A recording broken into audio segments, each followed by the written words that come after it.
Hey everyone, good morning, good afternoon, good evening, depending on where you are. Thanks for joining. Today is Tuesday. Today is a very special session. Today we're gonna be mixing. Before we start, today's one of these days where for some of you it's like, this is the session that I was waiting for.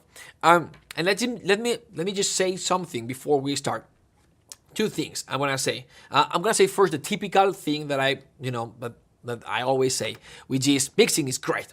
Mixing will enhance your music, make it sound bigger, more cinematic, will elevate your music. But it's not going to fix major composing problems. We are not here to. This is not a miracle. This is just a step that's very important, very meaningful for sure, but it's just the last step.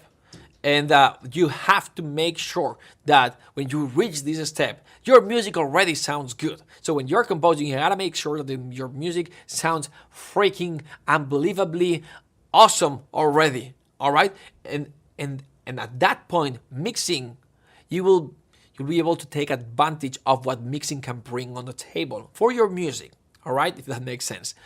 So that's the first thing, and obviously most of you already know this. So I'm sorry if this sounds redundant. That's the first thing. The second thing is that I'm gonna be mixing live. Obviously, as I have repeatedly said many times, this class was recorded a while ago. We've edited it for you, compressed time for you to get the most amount of value with the least amount of time. But you'll see, basically, it's an over-the-shoulder video. You're gonna see me mixing. All right. Some of the things that you're gonna learn are gonna be very meaningful. You're gonna see a big noticeable change in sound and the way in expression, in depth, in positioning. Right. You're gonna hear those changes. Other things, though, may be very subtle. So I just wanted for you to understand that sometimes you initially may not hear those things. Lucky for you, in this case, this class is gonna be recorded so you can watch the replay. Go back and forth and try to identify those subtle sonic differences, because this is orchestral music, and mixing orchestral music is about the subtleties. It's about the nuances.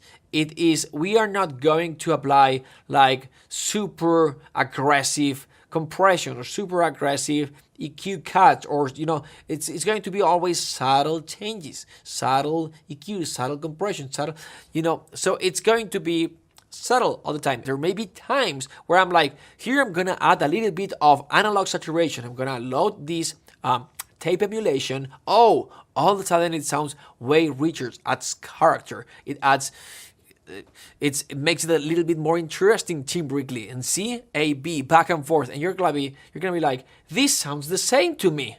What is the difference? The difference is there. It's subtle, right? So the difference between a mixing engineer and an aspiring composer is that the mixing engineer has it's a trained ear. They've got experience and they have an ability to hear the subtle details in a way that you still maybe don't have. But don't get discouraged. That's where I wanted to get. Do not get discouraged, right? Try and train your ear to identify those subtle changes, because those are meaningful, maybe not for that one track, but when you put it all together, it does make a difference, all right? So with that being said, third thing, very important, you will see that some things, as I said, are very subtle and some things are more noticeable. Focus on those first, because obviously make the biggest difference. It will make a bigger difference rebalancing things, automating volume to add extra dynamics and expression to your music than adding a little bit of analog saturation. Just because the plugin looks cooler, because you are adding that tape emulation with the Studio 800, does not mean that's the first thing that you should do, even if it's the first thing in the plugins chain, right? Get the balance right first, get the positioning right first. Those are more meaningful things what is more meaningful? If you can hear the difference, if it makes a bigger difference, if it improves the sound in a bigger way, then it is more meaningful. Then there are other things that are way more subtle, right? Again, balance is more meaningful than EQ, which is a little bit more subtle, but analog saturation is even less important. Meaning, if you still don't see the difference, if you still feel not confident about specific steps, don't worry about those. Start with the important things first. Right? I just wanted to point these things out before we start, because now you're gonna see the process. You're not gonna see, and I'm gonna be explaining things. I'm gonna be explaining everything. But there may be things that just maybe you don't understand, or maybe you don't hear the difference. It's completely fine. It's 100% fine. All right? I'm gonna say the one last thing. As you start mixing by yourself, do not There are things that are going to trick your ear. There are things that are going to trick your ear. And those things are the visuals that you see in the screen, and also your brain, what your brain or yourself expect from something that you are about to do in terms of mixing. So for example, if you apply an EQ and you expect, because you are cutting at around 300, that this is going to clean up the sound a little bit, and it's going to get rid of a little bit of the muddy area, because that's what it should do.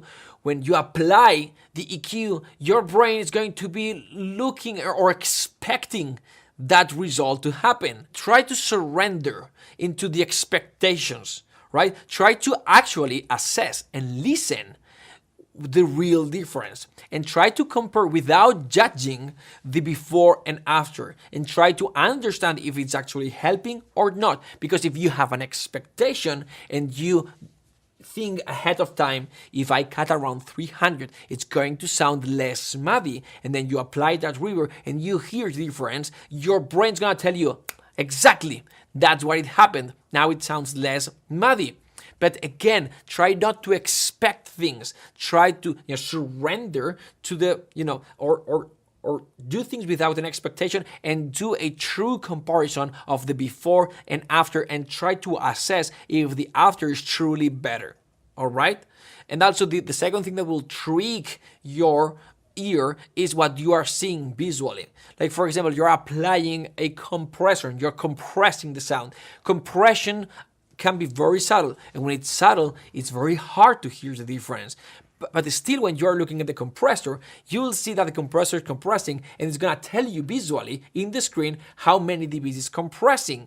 Again, try to hear the difference. Close your eyes and bypass the plugin. Try to hear the difference. And if you hear a subtle difference, that's a good starting point, all right? But don't just trust the visuals, because sometimes maybe the visuals will show you that it's compressing just a little bit, but what you are hearing is a lot of compression, because that happens depending on how that plugin has been built, right? There are some compressions, analog emulations, you can see the compressor kicking in just a little bit, but you can hear that's compressing a lot, right? And the other way around. Sometimes you see it compressing a lot, but sonically. So again, try not to hear what's going on by looking at the visuals, all right? And try not to have expectations. All right, with that being said, it's a long, but I just needed to prepare you, all right? Because what's going to come for some of you, you've got a lot of experience, and this will just bring you some a little bit more, new perceptions maybe. But for some of you, this may be the first time that you approach mixing orchestral music and production and mastering on Thursday. So I just wanted for you to understand these things, right? So with that being said, let's get this started. It's gonna be a lot of fun. Let's mix this music. All right, so let's get started.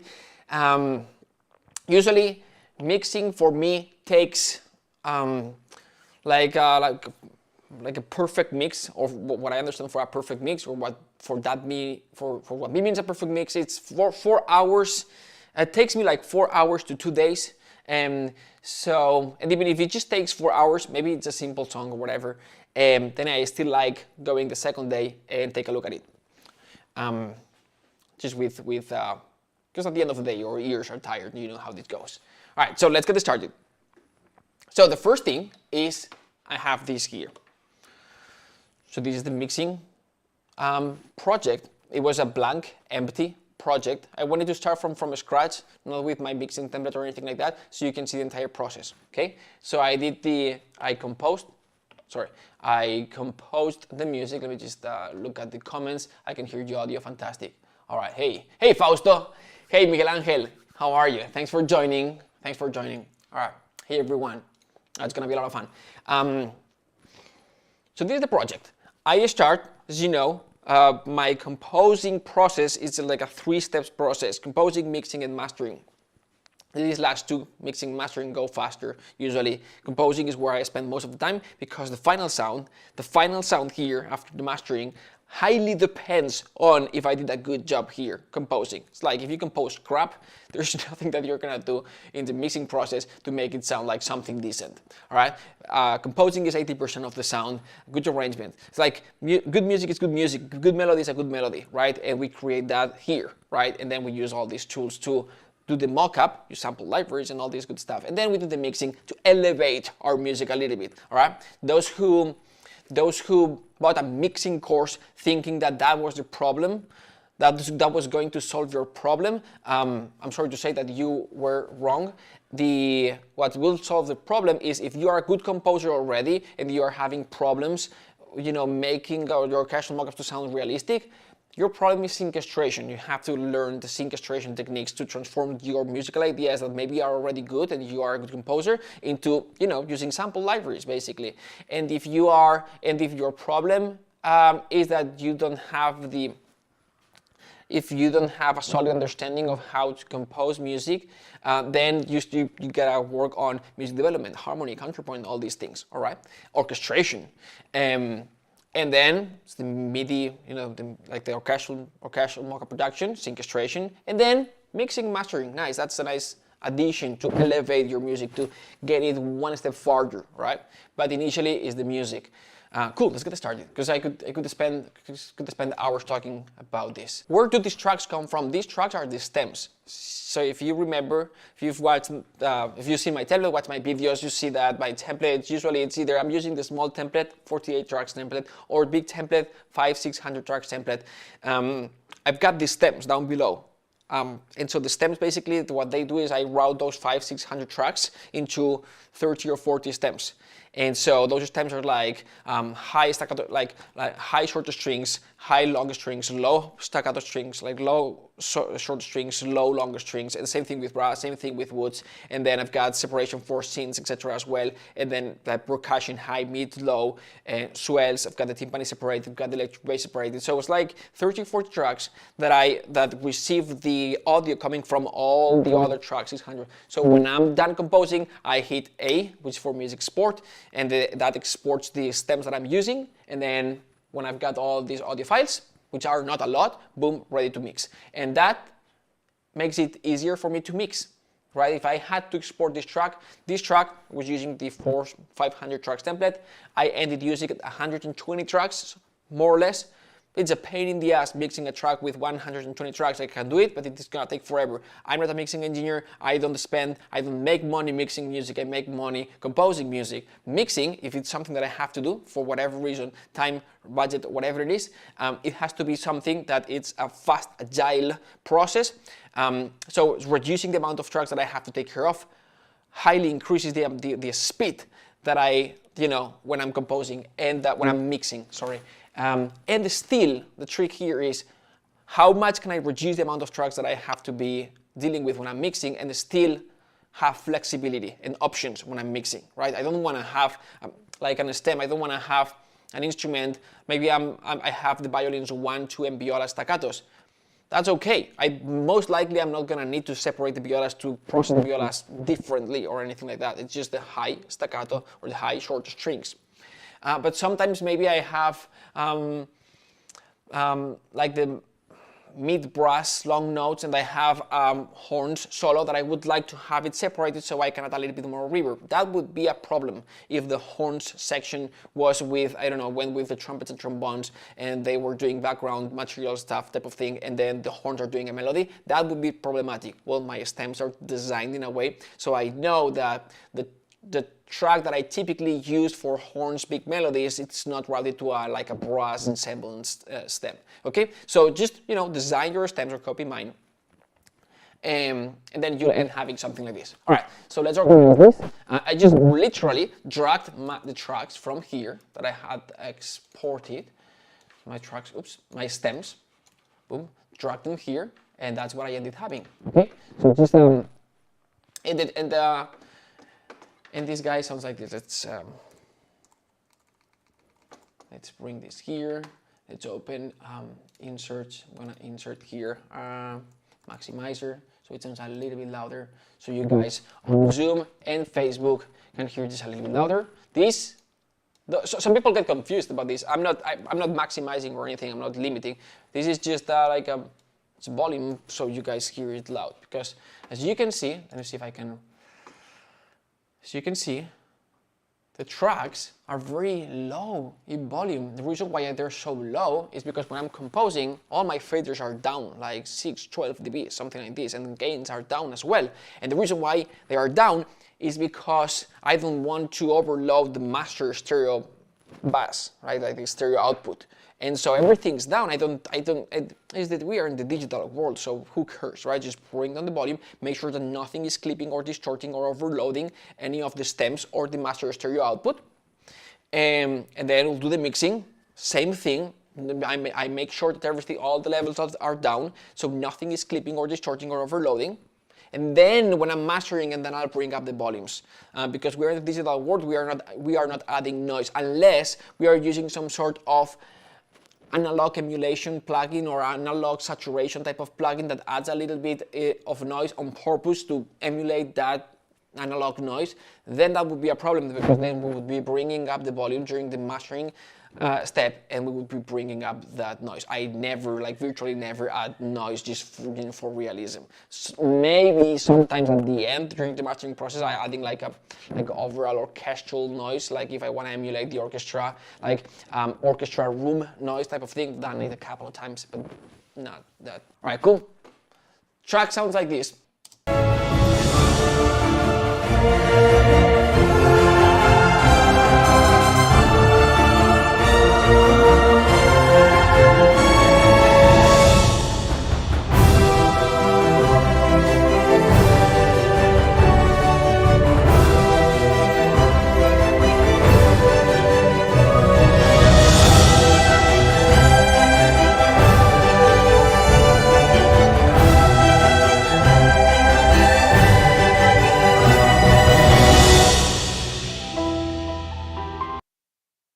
Track that I composed, I think it was like 4 or 5 years ago, and that's a composition. That's before mixing. Let's see what we can do to make this sound a little bit better. Okay, so just real quick. Let me just mute mics here on Zoom to make sure that no noise comes through. Mute all. Still, just mute it, all of you. If you have any question, unmute the mic. Feel free to ask. Just real quick, okay. What are we gonna do? What are we gonna use? We're not gonna do. This is orchestral music, so we're not gonna do crazy shit here. We're not gonna. It's not even hybrid. So the orchestra, it's an orchestra, and it sounds like an orchestra. If you want it to go some sort for like a realistic type of sound, you don't need to do much. All right. So this is orchestral sound. It's not realistic 100%, but it's orchestral sound. So we are not going hybrid mixing synths. So what are we gonna do? Very basic stuff, a little bit of EQ, a little bit of EQ, a little bit of reverb, a little bit of, maybe we'll open the strings a little bit. A few things, right? So we're gonna open the strings a little bit, we're gonna compress, open and widen the strings to make them sound a little bit wider. The reason why is because the strings, so when, this is a stereo track, when we go, these libraries get recorded in surround. 5.1, 7.1, Atmos, not Atmos, maybe one day, but generally it's surround. So there's a psycho-acoustic effect when you go from surround to stereo, which is you lose width, you lose how open, how wide some things sound. You lose a little bit of width in those instruments that are closer to the mics. Just the way it is, right? There are 5 mics right in front of the orchestra, and then 2 a little bit farther away. The main 7 mics, the Deca 3, the 2 wides, and the 2 surrounds. when you have the orchestra, those instruments that are closer to the mics is the strings section, right? Violins 1, 2, violas, cellos, and double basses, sort of thing, or cellos and double basses. But these strings are the instruments that are closer to those 5 mics. Then the conductor is right below the Decca 3 mic, right? Then behind the strings, we've got the woods and brass, and then we have the percussion, right? We've got the horns over there, we've got the trumpets and trombones, we've got the woods here, we've got the percussion over there. That's sort of how the orchestra. It's a big instrument, so the strings are way closer to the mics than the percussion. It's a big instrument. If we see the orchestra as one instrument, it's a big size, right? There's this thing, right? If you are a teacher, imagine that you are a teacher, right? And you are teaching at a school, and you've got a row with 30 kids, right?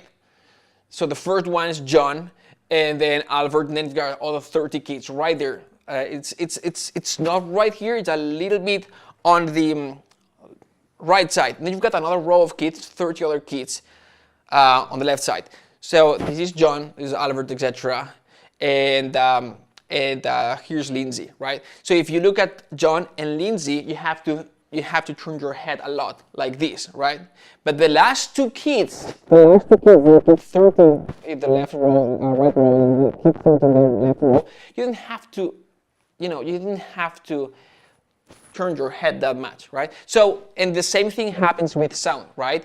If it's closer, if your mics are closer, the stereo image it's way more drastic. If you've got the same mics, same distance, one of another, and then you put them 30 meters away, or I don't know, like 90 feet away, the difference, like panning difference, like the left, right, it's not even noticeable. Now, so again, when we go from surround to stereo, we lose a little bit of width. We lose a little bit of width. It's just the way it is. For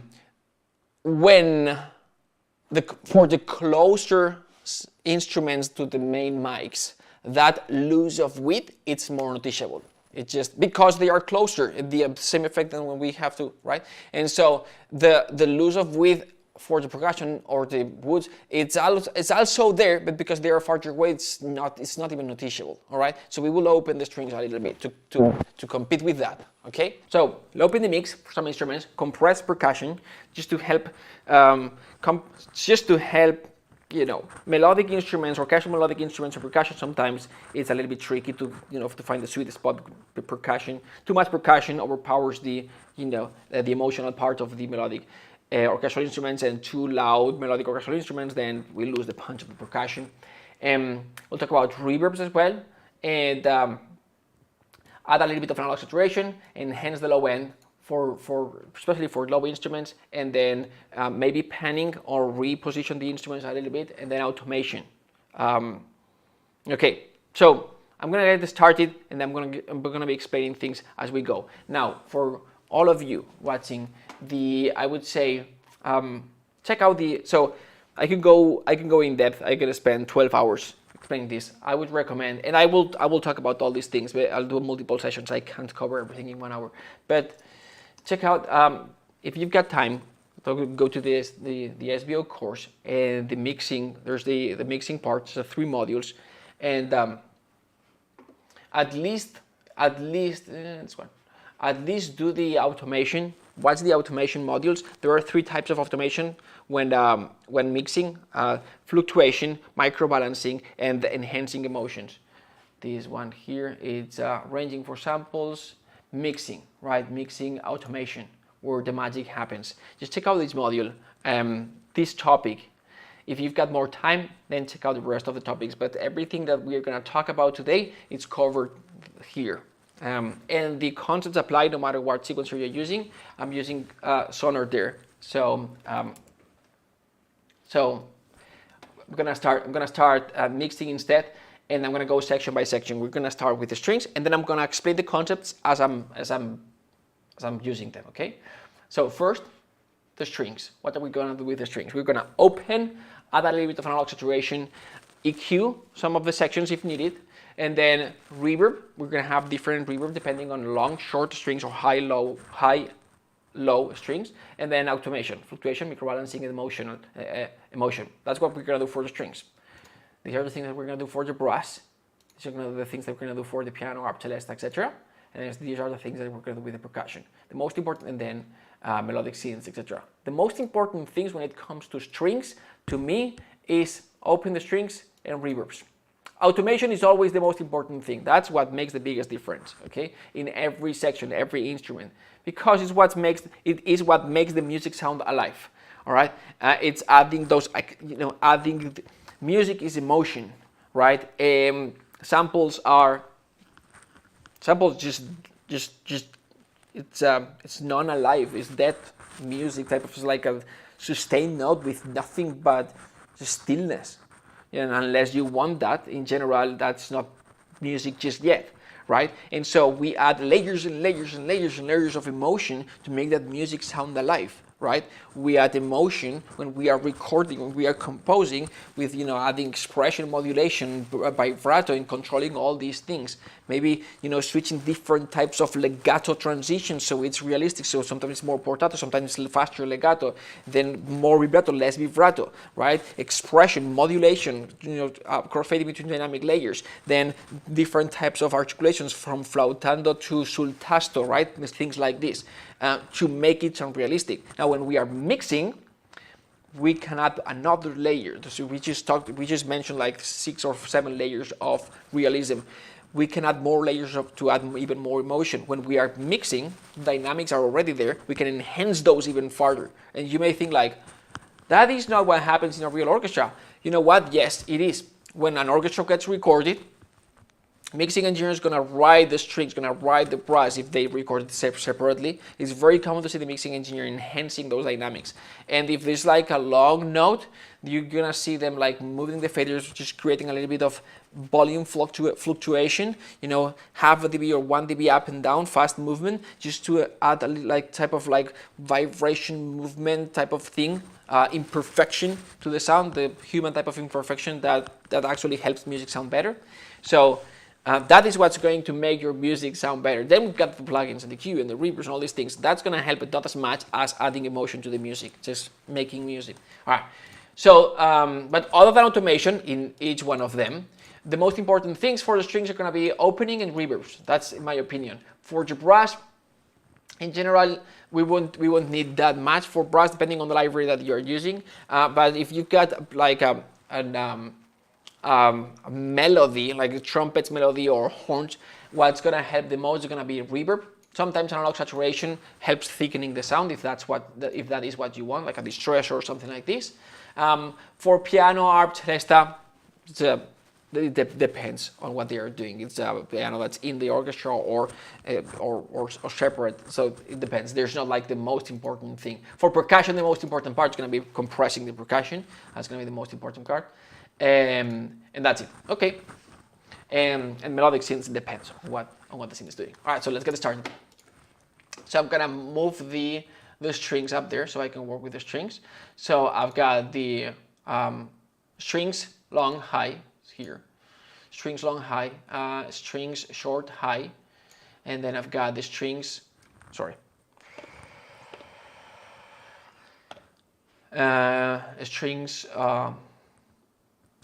Strings and strings pizzicato, and then trumpets, piano. So I'm gonna put the brass here. So that's trumpets, piano. We've got the electric bass, choir, celesta, brass, trumpets, horns. Horns are gonna go here, and I'm gonna put them all above the trumpet. And then I'm gonna percussion, mid, low, mid here, high, mid, low. The piano is gonna go maybe up here. What is this? Mark 3. Okay, Mark 3. Harp, flute. Maybe the harp is going to go with the piano. And then do we have a celesta? Yes. So celesta, piano, harp, sort of thing. They go together most of the time.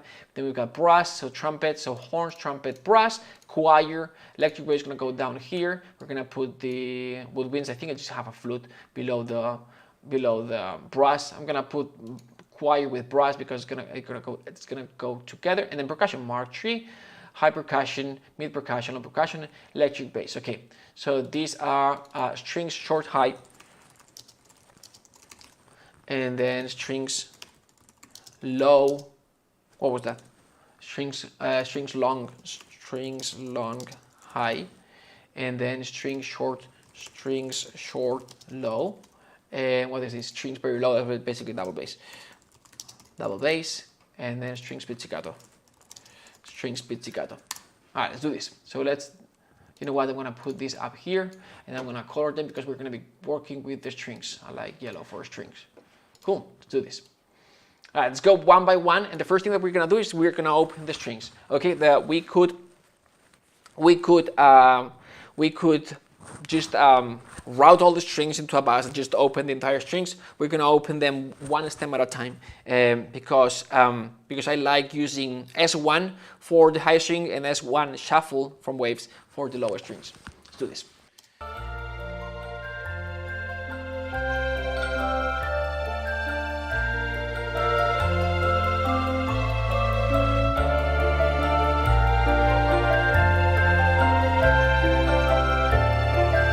So what do we have? We've got the longest strings high, basically this guy here. Yeah.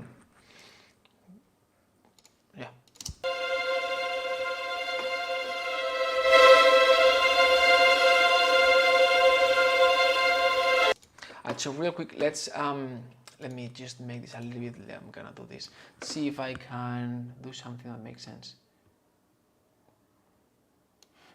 First, Marc, can I ask something? Yes, please. Go ahead.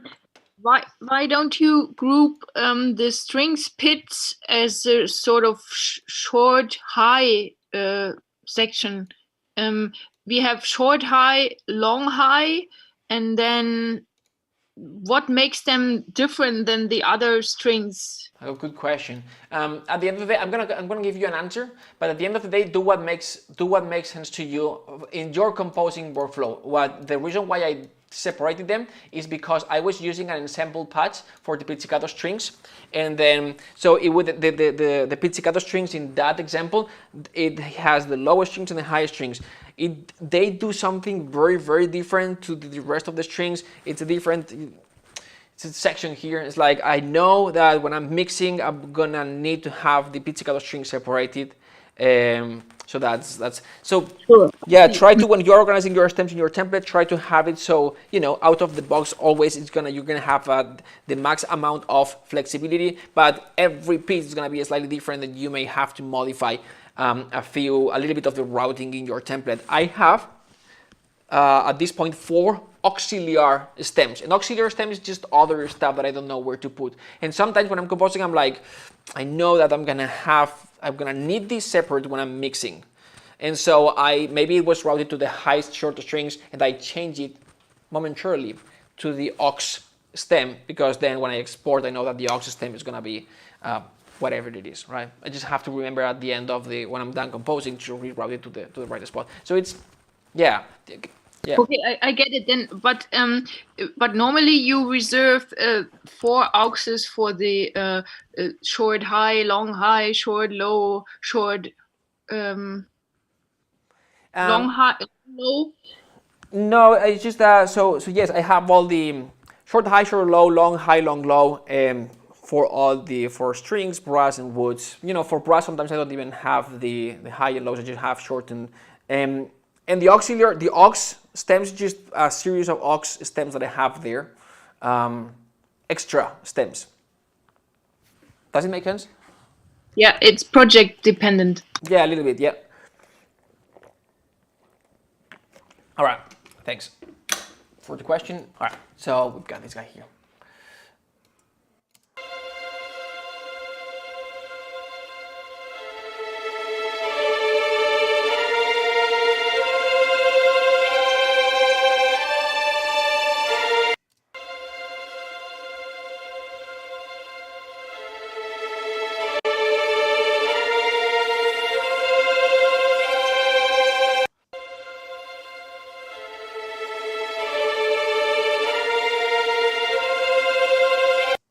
I don't have the upper camera because we sent a bunch of gear to Dennis Sands. He's gonna be recording. We're producing a course with Dennis Sands, and because COVID-19, we can't go there to record with him. And so we instead sent him all the lights and cameras and everything and lenses. This is one of them. All right, so this guy. Instead, I'm gonna put it here so you can see. So this opens the string, so you can see this is a lot. All right, it just we want to open them just a tiny bit, a little bit. Let's see.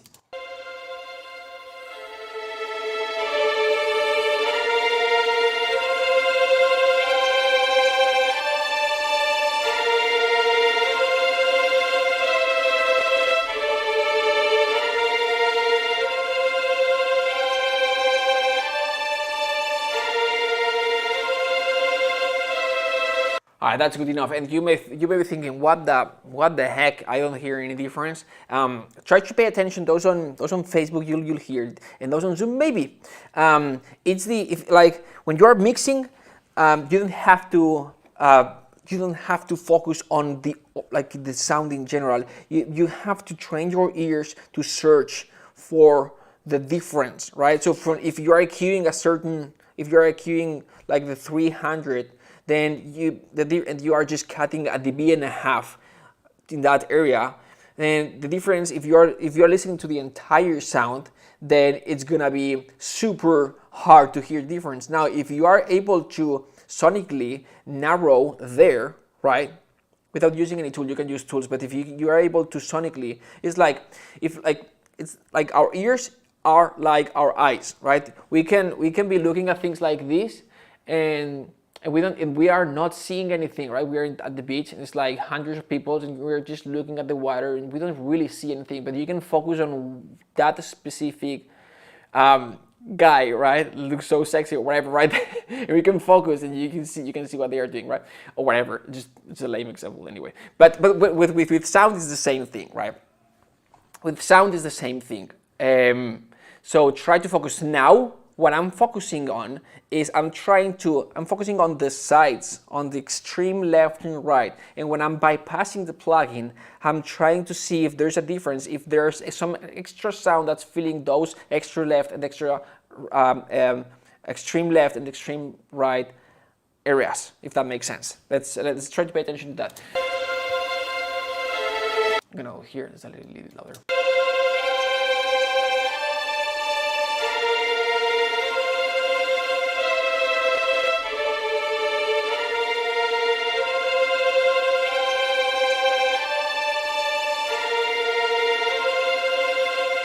And it's very, very subtle. And the other thing that's happening is that there is a little bit of an increase in volume, apparent increase in volume.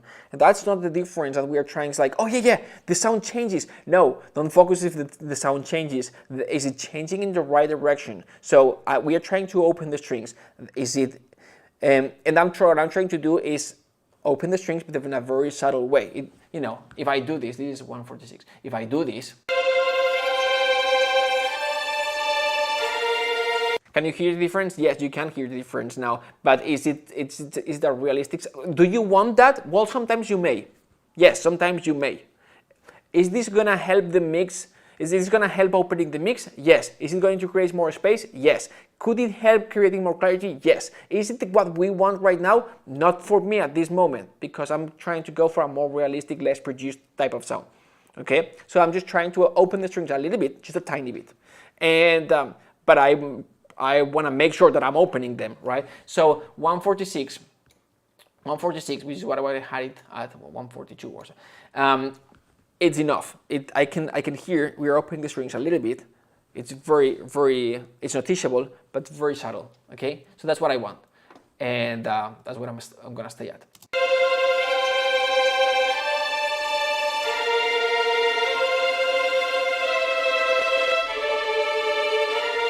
All right, cool. So let's so that's what I'm doing for these strings.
Yes, so those are the low staccato strings. In this case, I'm using S1 shuffler, which is the shuffler. This is the this one. It's waves. When you buy the S1, you get the S1 and S1 shuffler. I use the S1 shuffler for low instruments, and basically we are opening the strings. We are opening the sound here. And this basically it's what it does. It opens the sound. There are like ozone, for example. You can do the same thing. You can widen the sound, and you can do it in a multi-band widener sort of thing. So you can open the high frequencies, the mid-high, the mid-low, and the low frequencies. You can. So this one, what it gives you sort of, it's like this controls the mid and high frequencies, and this one controls the low frequencies. So I like with low instruments opening the sound, but not that much for the low frequencies, because I prefer having the low frequencies centered in general. So that's that. Again, this is very, very subtle. Cool. So we are just real quick opening the strings. I'm gonna go to the double bass. I'm gonna duplicate this here, and then for the pizzicato, I'm gonna duplicate this. So this shuffler, shuffler, shuffler, S1 shuffler, S1 shuffler, and S1 shuffler. Gonna go here.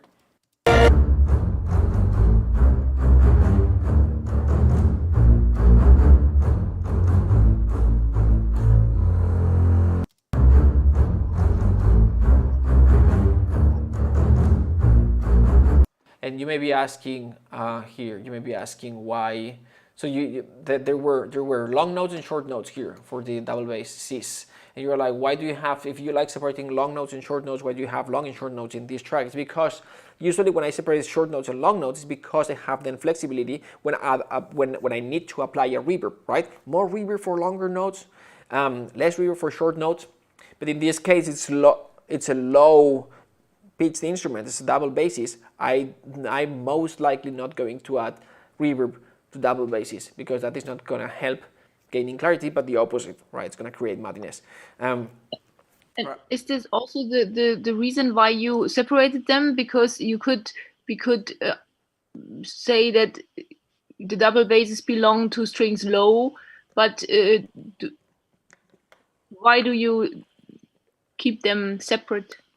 That's a great question. Thanks for asking. I should have mentioned this. I like having the double bass separated because it's the lowest instrument in the orchestra, and then I can add extra low end to that to enhance to some subsonic frequencies. I'll process this later to add some subsonic frequencies to enhance the bottom end of the entire track, and that is the guy, the double basses, that I did separated so I can process it separated from everyone else. And I also usually have separated, like I've got the percussion, not in this track though, but in general, I think in general I've got high, mid, and low percussion, and then sub bombs for the same effect. I don't have the tuba separated though. That usually goes with brass or low brass. And I don't have the contrabassoons. That usually goes with woods or low woods. All right. So yes. All right. So we've opened the strings. We've opened the strings. Let's see if we can, let's see if we can. I'm gonna do this. Oh, no, the string pizzicato.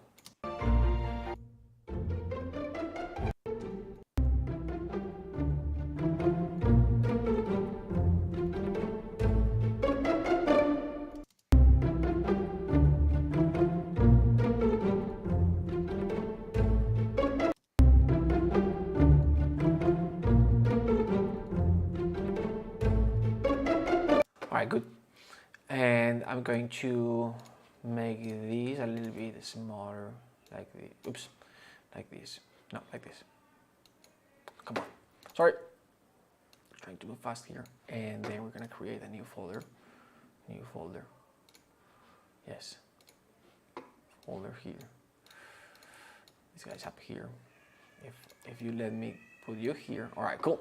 New folder, just the strings.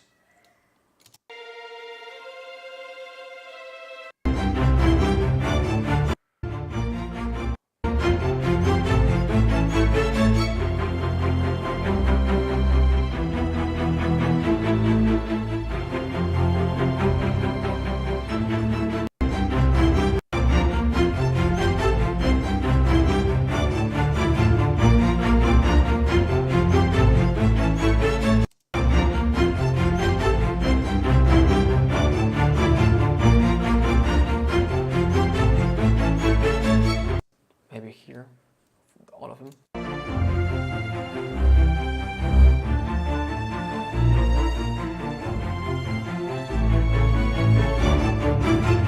All right, you can go more extreme. This is my goal.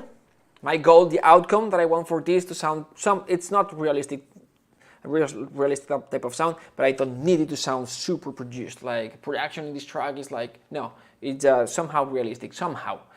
All right, cool. So that's it. All right. So we open this. We open the strings. A little bit of analog saturation. And this is gonna this class is gonna feel super anticlimactic because I've got 1 hour and I want to stop at an hour and there's so much more to go. But we'll keep going. Let's schedule more classes. And then what I would like to do is at the end when I'm done mixing this piece, this is mine, and I think I've mixed this piece like 20,000 times. So when I'm done mixing this piece, I would like to mix someone else's piece, and I've got some of you already sending me stems. And so that usually is cool because one gives you a chance to see, okay, that's because maybe some of you have already seen this one, but seeing someone else's music and how much or not as much can we improve it with mixing, that's cool. And the other thing is it gives me a chance to sometimes mention things like, this is not a mixing problem. This is a composing problem. You're not, I can do as much. I can elevate this music as much. But this is a composing problem. We don't have low end because you didn't put double bass, whatever. That would be super basic, right? But we didn't have low end, or this doesn't work because the background material that you added here sucks, right? I'm not, I'm not gonna be that aggressive, but well, you know me. Anyway. Let's keep going. So we open the strings. I'm gonna go with a little bit of an analog saturation. I like for the strings to add this guy here. Let's see if it works because for whatever reason, eLicenser, when I opened Cubase, told me that I changed my computer and the hardware has been changed, so I can't use my plugins anymore. I'm like, what? Let's see, Mac DSP. Analog channel, please do. Awesome. All right, good. So that's a tape emulation plugin that I like for strings. It just does some works its magic with the strings. I like this one. I like Mac DSP Analog Channel 2 for the strings. I like NLS, that's just me, right? I like NLS for brass. I don't have any particular one for choir or for woods. Sometimes I use the for woods and choir. Sometimes I use the audio units, the Studer A800. And I like Inflator, which is not exactly analog saturation or analog emulation or tape emulation type of plugin. It just colors the sound in a very nice way. I like Oxford Inflator for percussion. That's me. Sometimes yeah, that's that. I'll leave it there. For which one do you like the Studer? Audio units Studer A800 for woods and wire sometimes. Thank But I love that plugin so much. It's a very, very subtle effect, but it nails it. Sounds very, very good. I have one of these. That can get a little bit expensive, but I have one Studer 800 in each one of my stems. So each one of my stems, sort of like I have like a tape emulation on top. It's like I'm trying to emulate, like my template is my orchestra and I'm recording the orchestra. I'm tracking the orchestra and I'm recording when I'm composing. I'm recording with an orchestra and those tracks go through tape and then to Pro Tools sort of thing, right? Which is like in the old days, tape, and now these days is digital. So basically what I'm doing is like if I was recording an orchestra to tape and then from that tape recording and then reading the tape directly and then recording it through Pro Tools. So that's what sort of like what I'm trying to emulate. It's more nostalgia than a practicality. For you to be able to do that, you are going, at least with the amount of stems that I have, you need 2 octo UAV processors. So it's gonna be either, I've got 2 octo PCIe cards to be able to load so many Studers there. But anyway, makes me feel good. Anyway, let's keep going. So I'm gonna add this guy here, and here, and here, and here, and here. But for now, I'm gonna mute. Oops, I'm gonna do this here, and then just go one by one.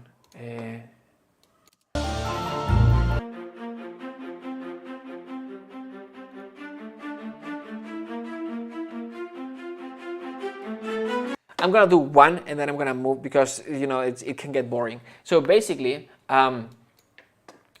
what I like with this one, I start using, I look at the presets, right? The different presets, they're here, the European dash, this one.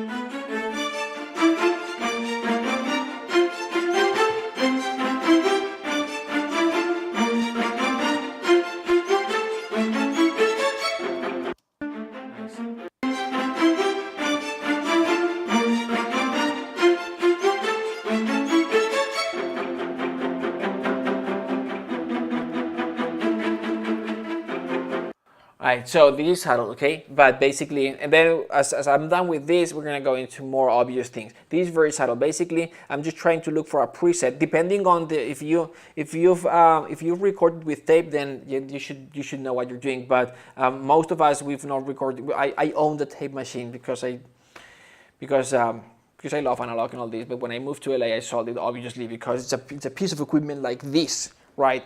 I owned an Studer 827, and depending on the tape that you use, depending on the speed, depending on many things, the bias, so depending on, then the sound is going to change, right? And you can add some bottom, you can add more tape compression, depending on how you set up that machine. But most of us don't know all these little things, so what I recommend is going through the different presets, and depending on what you want, right? For example, for this one is the highest out of strings. Maybe I want to add a little bit of brightness and clean out a little bit of the low end. And so I'm just trying to look for that, and try to find a preset that sort of does that, or just tries like this opens the sound a little bit more nice. It adds a little bit of brightness and then cleans up the mid-low area.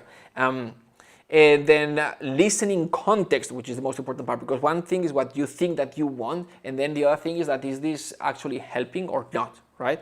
So here, listen everything in context, bypass the plugin with the preset that you liked, and then see if it works, okay?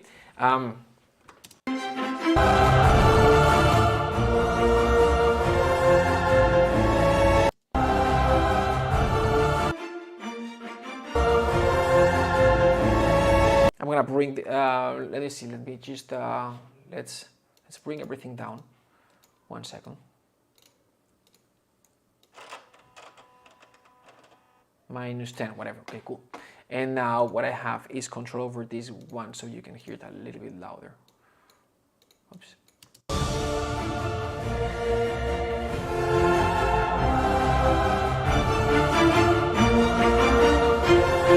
All right, we're tweaking this one, and I'm doing this so you can hear the difference when I'm bypassing.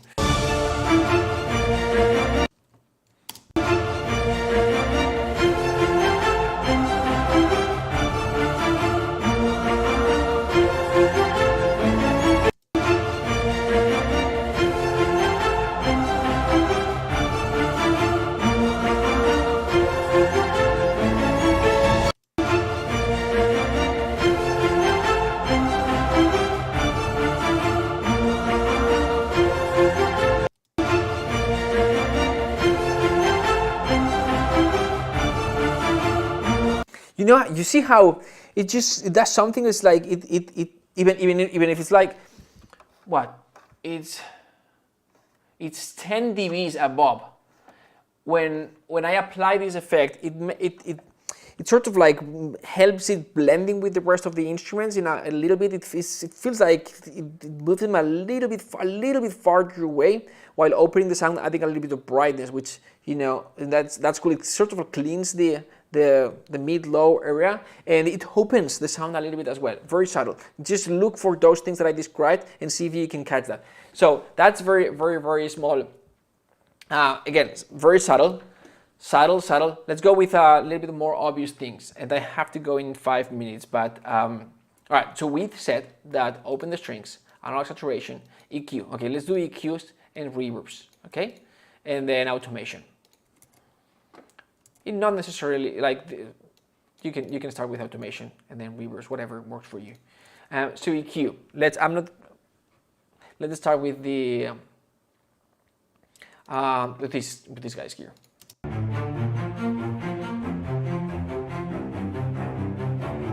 You can use any plugin that you want.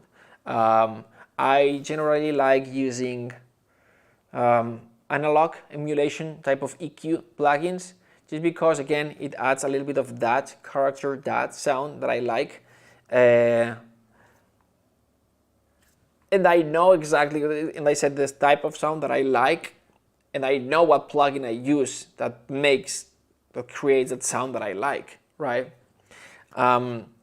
So if you, I'm gonna use, in this case, so for strings, I like the API emulations. I like the massive passive, so the API emulation from Waves, the API EQ. I like the massive passive as well, emulation from audio, from UAD, and then from Universal Audio, and then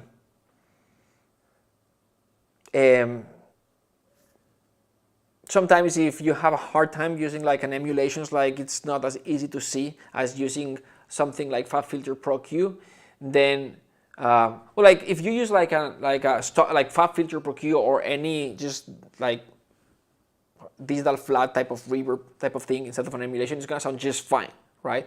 But an emulation is gonna color the sound in a way that you may like. Okay, it's gonna do that magic, that thing that you can't do with any EQ or compressor. Okay, so that's why I prefer using analog.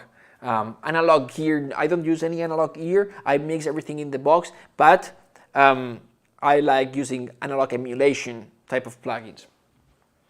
But for now, let's say that let me just get rid of this guy. No effect. Well, let's do this. Just to keep it simple, I'm gonna use the FabFilter Pro Q3, just so you see what I'm doing. Okay, so let's see.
right, so the first thing that I do when if I need to cue, you may not need to EQ a track.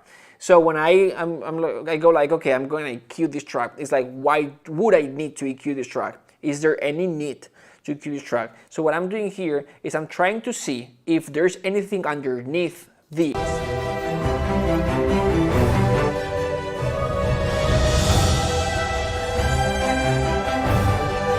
Is there anything underneath this or sharing the same space, frequencies, space, sonic space, and these guys, right? I've got this, the lowest staccato strings. Is there anyone else sharing the same space that when I get rid of, I can hear? Meaning that if I have this guy here is overlapping and not making it easy for the listener to hear that other thing that's in the same space.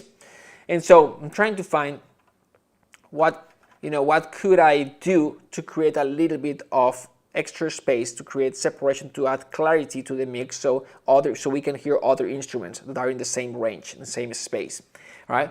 And so what we have here is when we have this, we've got this line with double basses, this part here. Dun, dun, dun, dun, dun, dun, right? So we lose it a little bit when we have these guys. We've got these guys here.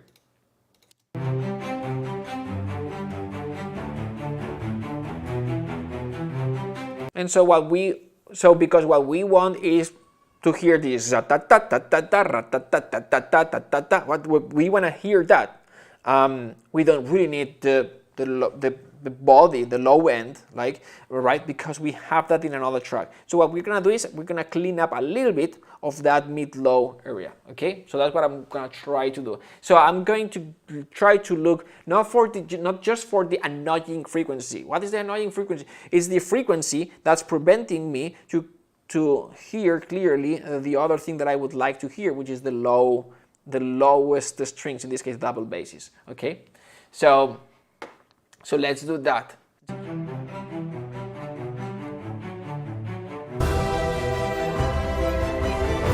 I'm gonna bring it up a little bit so you can hear what I'm doing, okay? Just gonna bring up the cellos.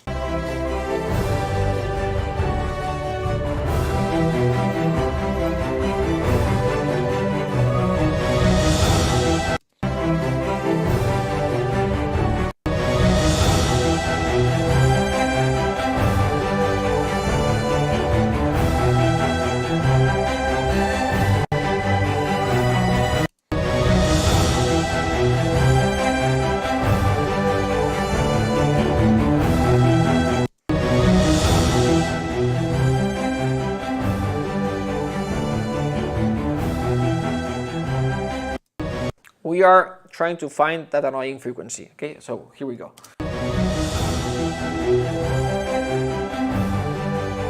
So I know that you know this, I'm gonna explain it anyway. The way you find the annoying frequency is you bring up a bell, okay, something like this, boom. Like something that is like 6 dB, 7 dB, something that's gonna make it obvious for you to hear that frequency or that group of frequencies.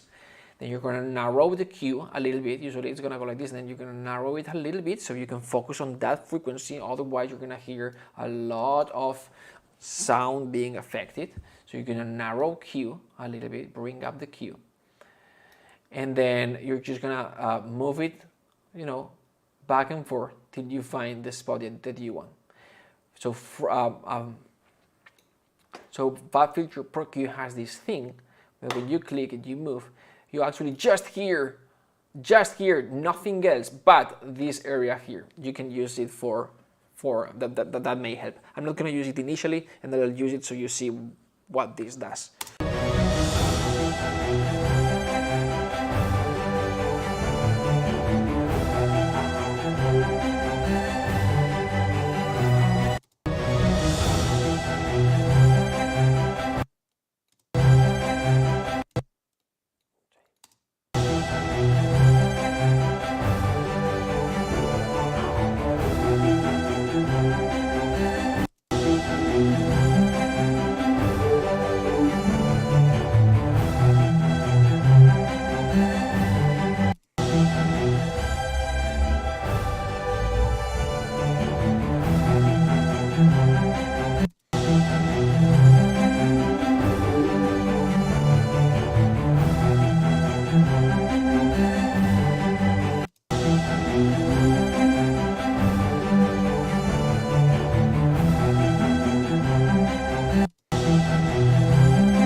right, so this part around 200, and it's 190. It's not helping. It's not adding anything. It's not adding low end. It's not adding definition. It's nothing. It's an important part of the sound, but it's not helping.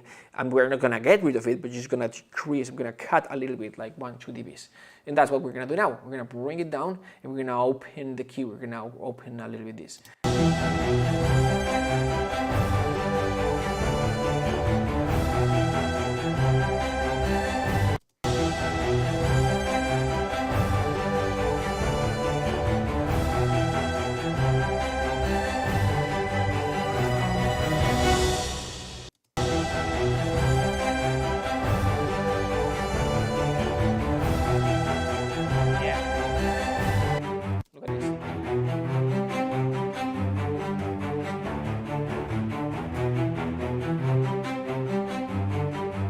So just I'm gonna make it more obvious, okay? It's just 2 dBs. Now we're gonna do 5 dBs. It's gonna sound thinner. It's gonna sound. You may think this sounds weaker. This sounds thinner. This sounds worse. Not necessarily. What is the outcome, right? We're trying to create a space. When I hear it in context and I apply the EQ, does the entire thing sounds worse or better? In this case, we are thinning the cello sound a little bit, and so what? Right? We are actually creating a space. We don't necessarily need that, and it's so subtle, right? It's not that big of a deal. We are creating a space. We are not trying to make the sound better to your ears. We are looking at something bigger, which is, you know, the for the entire track to sound better. Okay, so very you know, I'm doing this a lot just so you hear. I'm gonna bypass so you hear the difference. I'm gonna solo it. You don't want to solo when you are EQing, when you're adding reverb. You want to hear things in context, but so you hear the difference. I'm gonna solo it. I'm gonna make it super evident, and here's the difference. So this is how it was.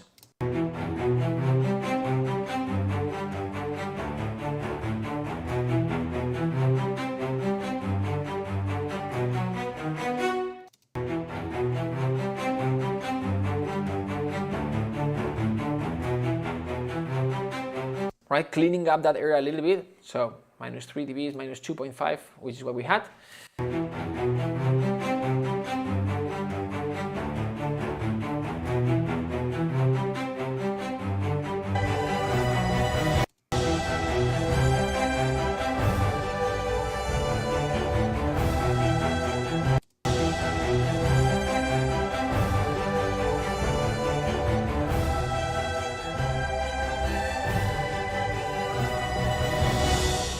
All right, cool. So that's that. A question. Regarding EQing, which instruments do you normally put in the strings low register? Only the cello? Yeah, good question. Yeah, so generally, because I separate the double basses, right, the low strings ending and being the cellos. Yeah, but sometimes. But so yeah, I could almost name these cellos. Sometimes I may have different cellos, like libraries together. But yeah, when I separated, the day I separated the double basses from my lowest strings, I thought these are just cellos. Yeah, most of the times the lowest staccato strings are cellos, and then the double basses are separated to another stem. Yeah. Okay, and the high are violas, violins. Yes, violins 1, 2, and violas. I was asking because I thought initially I thought, okay, maybe you're doubling the bass, and the bass is also part of the low strings, but it is only doubled, but it makes no sense. Okay, it's cellos, just cellos. That's fine. Yes. All right. So that's that. If we did this with something like massive, passive, oh no, not this one. Anyway, we'll do it.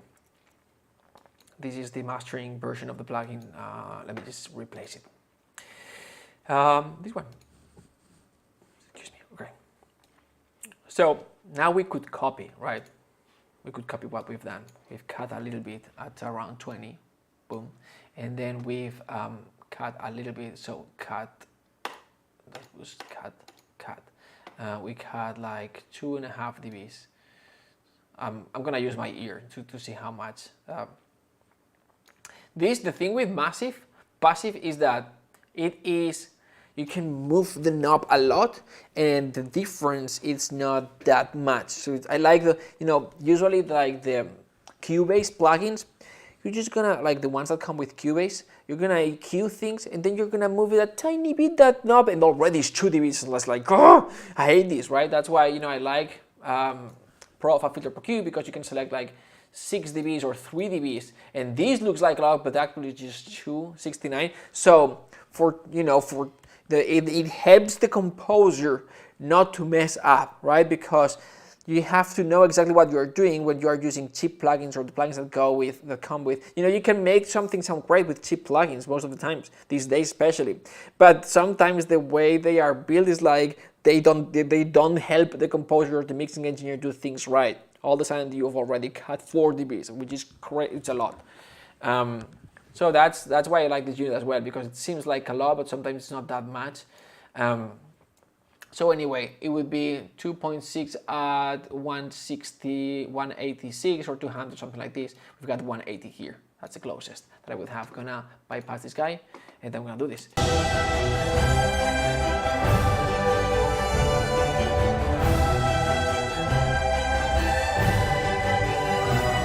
It's somehow a little bit narrower.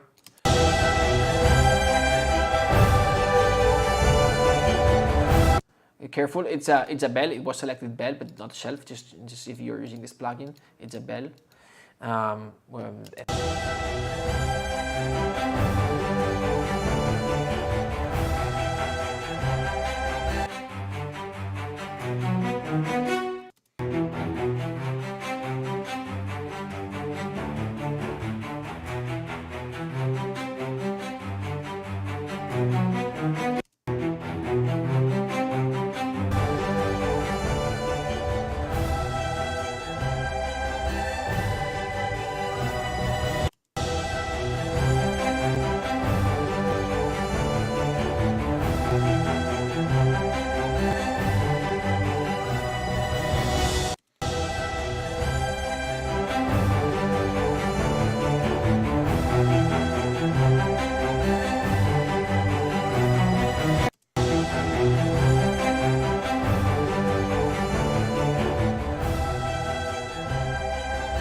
Now, careful with changing the, sometimes you're like listening, and then we are bypassing when it changes the chord, right? Try to bypass when you can actually hear the difference, right? When we change the chord, the resonance of the different notes are gonna be different. It's like, yes, here sounds more boomy. It's like, no, it's just, they resonate because it's the different notes, and those notes resonate differently with the room where they are recording it to, right? So try to change. With the staccato, it's harder to hear the difference than with a long note, because when you've got a long note, you can bypass the plugin. It's the same sound. You can see the difference that plugin is applying to that sound. But when it's staccato notes, it's hard because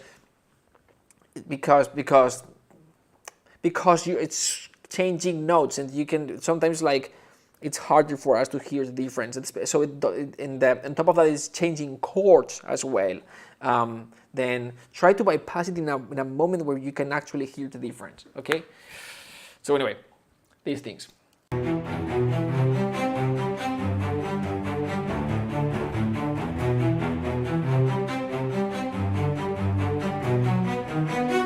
All right, cool, nice. Very subtle, I know. You can be depending on where you go sonically, and the type of music that you are writing is more modern, it's more produced, it's more realistic. Then you can go a little beyond to what I do. Okay. So hopefully, yes, go ahead. Can I ask something? I would be super curious to know before you leave, as a preview to the reverb section. When you compose, do you hear you're sending to the reverbs already? You hear it in context, I guess, and then is it a process of copying this original session composing reverb settings to the final mixing project, or do you reinvent the wheel, or do you don't hear the reverb in composition process at all, or what is your process? So that's a great question. I don't use reverb when I'm composing. You know, but when I'm teaching and I need, you know, I'm composing and I need you to see like the final sound. I know that I'm not gonna mix or anything. Then I may have some reverbs loaded. I didn't use any reverb.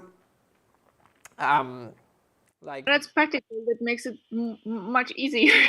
it's it lowers, it makes it easier. I hear the real sound. I know that I can improve it later on, right? I know exactly how the reverb is gonna affect and what is gonna add to my music.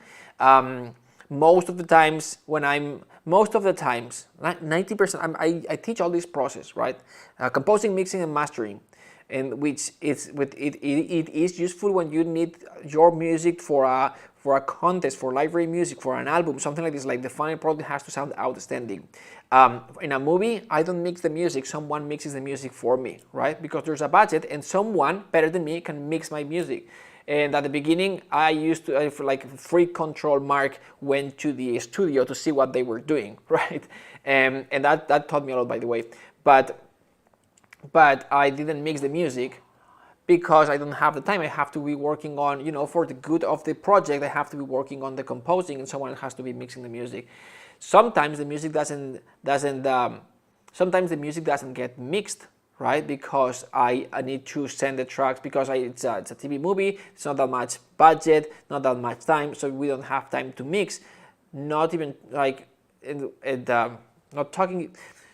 On top of that, there are like the reviews and rewrites and all this. So it's like writing 60 minutes of music in 20 days. It's already a lot of work. And if on top of that I have to do the mixing, then it's too much. It's more work. And then dealing with rewrites and reviews. Like if I have mixed, then I have to go back to the composing, make the changes, export again to the mix again, and then to the. So I'm depending on the project, I have time to mix or not. If I don't have time to mix, then the reverbs are, yes, I do have some reverbs during the composing step. But most of the times I don't mix because either it's one of those projects where I don't have time, or it's not worth it, or someone else mixing for me. And if someone else is mixing for me, they are gonna ask me to not send the reverb, not to print the stems or the tracks with no reverb. They call it dry, and it's dry even though I'm using wet type of samples, but there's not extra reverb, right? I'm using maybe Spitfire strings, and then I'm sending that to them. So I compose with no reverb. I compose with no reverb. Here, I'm not trying to copy the settings here. I'm just making it sound better. When I'm composing with reverb, the amount of flexibility that I have here, I don't have it when I'm composing, because I don't have the processing power. Here, I've got this computer with no MIDI, no contacts, nothing else than 20 audio tracks. I can go nuts with the amount of plugins that I load because I have an entire i9 processor with 20 core, I don't know how many cores, 12? 20, I don't know. It's just I have all the processing power to do whatever I want. So I can have more reverbs than when I'm composing. Yeah, cool. Back here. So what I would do with reverbs would be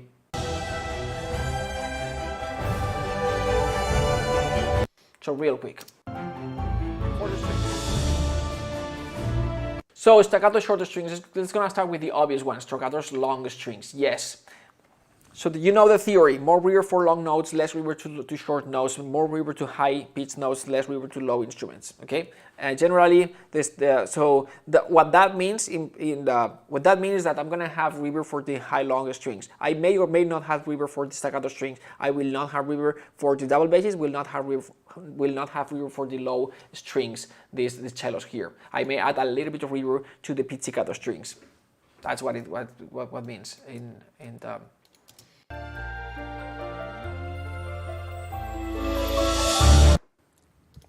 I wish I could control this guy with some fader. I'm sure I can, but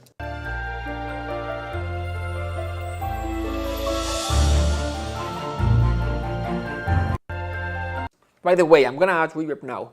And then later on, I would automate the reverb because I may need more reverb in a specific point and less reverb, or longer reverb, or longer or shorter, bigger or smaller type of reverb sound. So I actually automate reverb, switch reverbs sometimes as the piece progresses. Okay, but for now, this is how it would go. How it would go. I'm gonna go here. I'm gonna use my favorite reverb. It's not the best. It's just the one that when something becomes your favorite plugin or your to-go reverb for, it's I believe it's not the sound. It's not just the sound. It's also how much you are used to it. So it's gonna be 2B. And I'm gonna use a long reverb. It's gonna be the long. Move this over here. It's gonna be here. Come on. Dual engine early lathe cathedral reverb, random cathedral.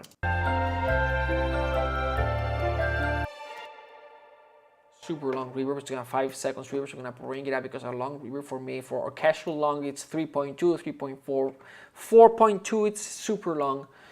So what do we have here? We've got these guys that are doing this.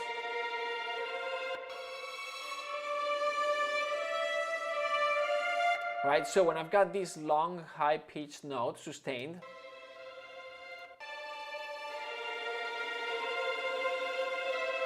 we may want to have more reverb here. This is I think the melody is coming here.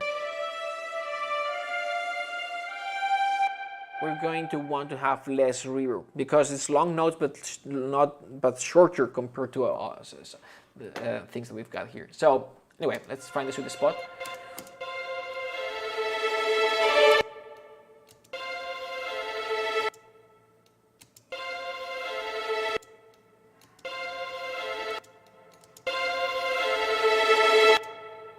That's quite a bit.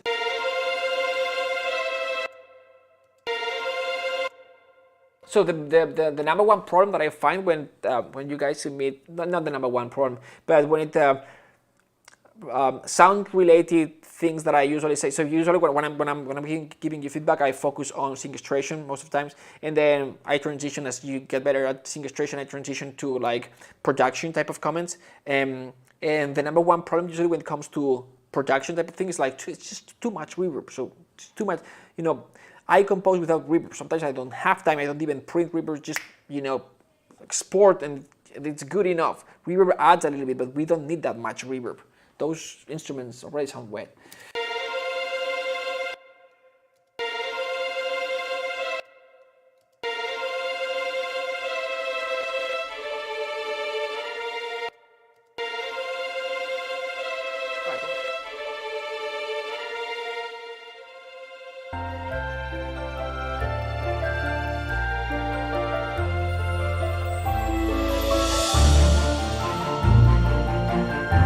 We're gonna add more reverb here.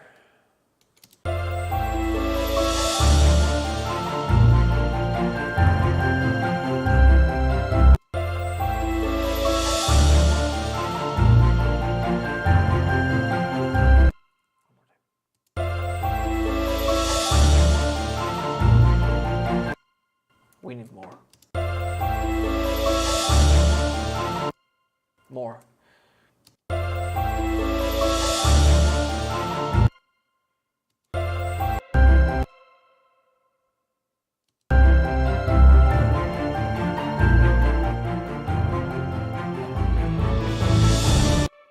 Marc, come on.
Okay, so I want a drier texture here, and I've got the tremolo strings as well. So I want to hear that tremolo. Yeah, I don't want to have too much reverb. So.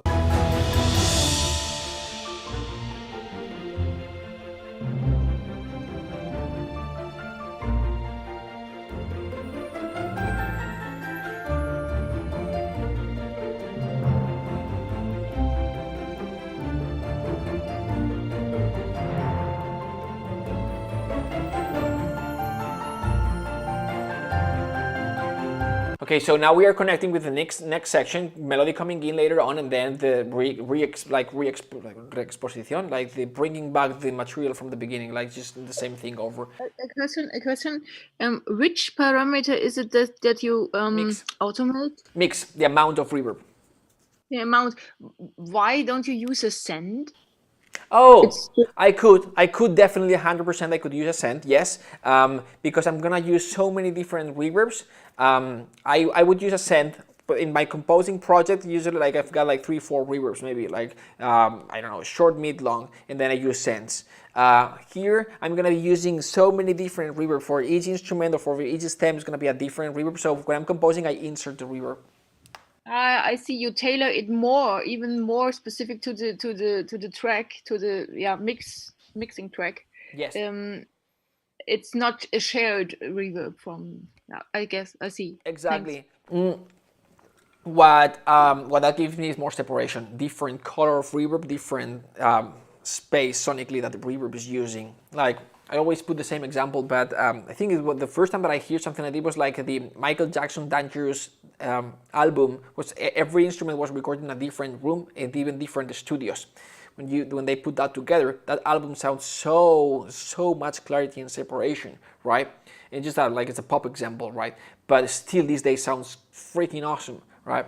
And that's just different reverbs, different rooms, different spaces help gaining clarity. So yes, different reverbs, and I insert them here. I've got the freedom, I can do that because I've got so much processing power now that I'm not composing. So that's that. Now we've got this, right? I wanted it somehow drier here because of the type of texture. Now as I move towards this part here,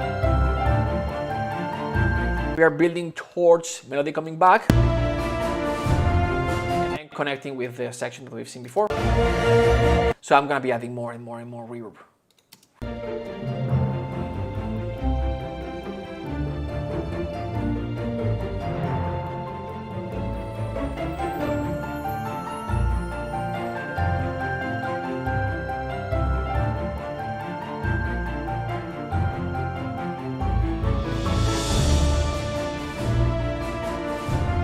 Now this is melody, so I'll try to not have that much reverb. Oops, come on. Shut up.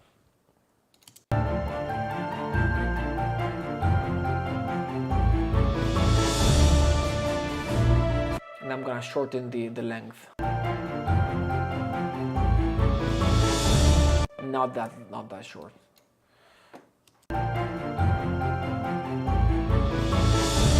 Not that short.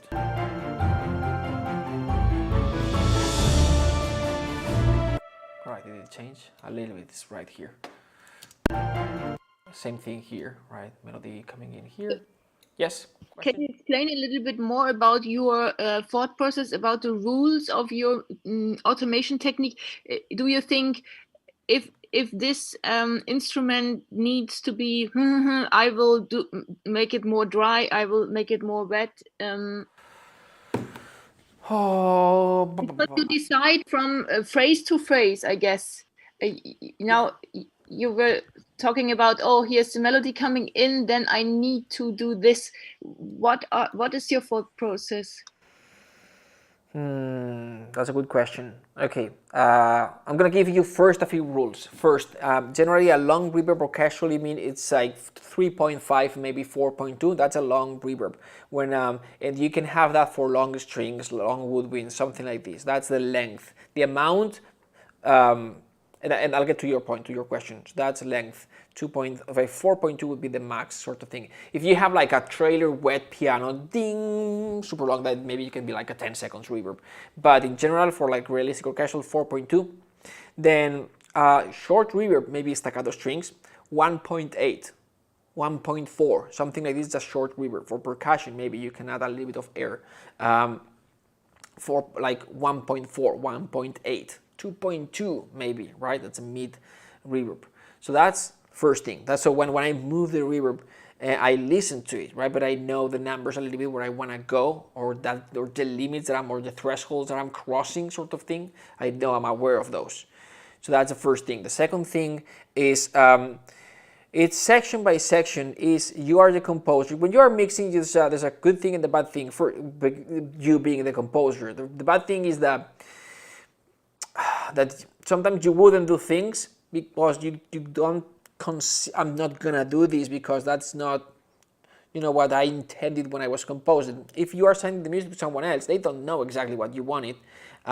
They will watch at the scene and they know what the music needs to do for that scene. And that helps you connecting with the thing that's gonna answer your question.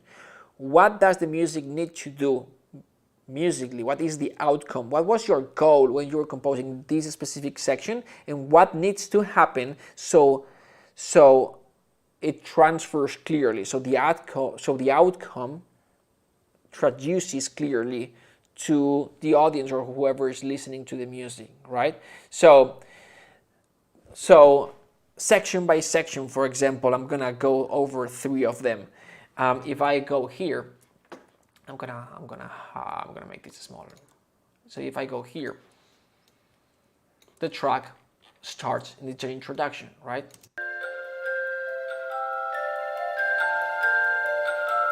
Do you know the 5-layer system? If we simplify music, the texture, like we sometimes have something that creates direction, something that moves us from one point to another. Sometimes it's the melody. Movement, the thing that creates the motor. Background, the thing that creates, the thing that's back there that we don't see or we don't hear unless we pay attention. But when we get rid of it, it's like, oh, something's missing, right? And then we've got enhancers and air candy and trill, scale, stuff like this, the sparkle in your candy, and then the bass. What is the thing that enhances the low end? So direction, movement, and background, being the 3 main things. Direction, movement, background. The direction, movement, background. So what do we have here? Here basically we've got direction and background. So we've got the background, high strings, and then we've got direction. There's a melody that's taking us somewhere. It's telling a story.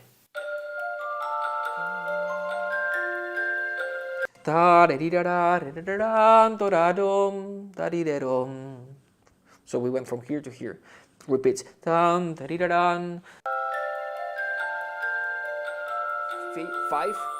right? It's taking us somewhere that connects with the next, with the repetition of the melody, right? So we've got direction in a melody that's taking us somewhere, and we've got background. Okay, so if that's that, how do I decide in terms of reverbs what do I need? Well, I've got something that creates direction at the melody, and I want clarity there, right? And I've got something that's in the background. It's in the background, and I want it a little bit farther away. That means that I can, and it's long notes, high pitch, so I can add more reverb because I want to push that a little bit farther away because I'm gonna separate things, right, to gain clarity. So I'm gonna push that a little bit farther away. It's a very simple texture. We basically have high strings and the celesta, a few more things, but basically that's all we've got. So I'm gonna add a little bit of reverb there, and maybe not reverb for the celesta. It's an instrument that already was recorded in a big room, already has it sounds wet. Plus the celesta by itself sounds wet. It's a, type of sound because of the long decay. It doesn't sound wet, but it has a longer decay time. It's a fixed decay, long, you can control. Anyway, so we don't need that much reverb there. So that would be my thought process for that first section. Then we transition to, and here we've got a few more things, right? We've got background element with the high string sustained notes.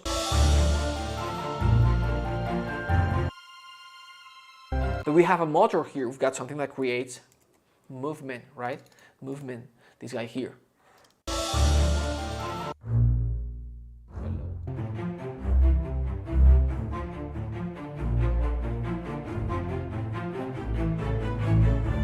Right? We've got all these things, and then we have the melody coming in at some point.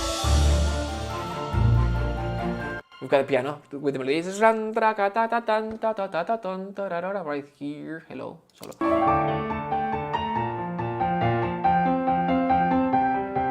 All right, so cool. We've got 3 layers here, right? And so we've got the background. I may push it farther away with a little bit of reverb. And then we've got the motor, and I need a little bit of clarity there because if I add reverb, it's gonna make things muddy. But I have the melody, which is the piano.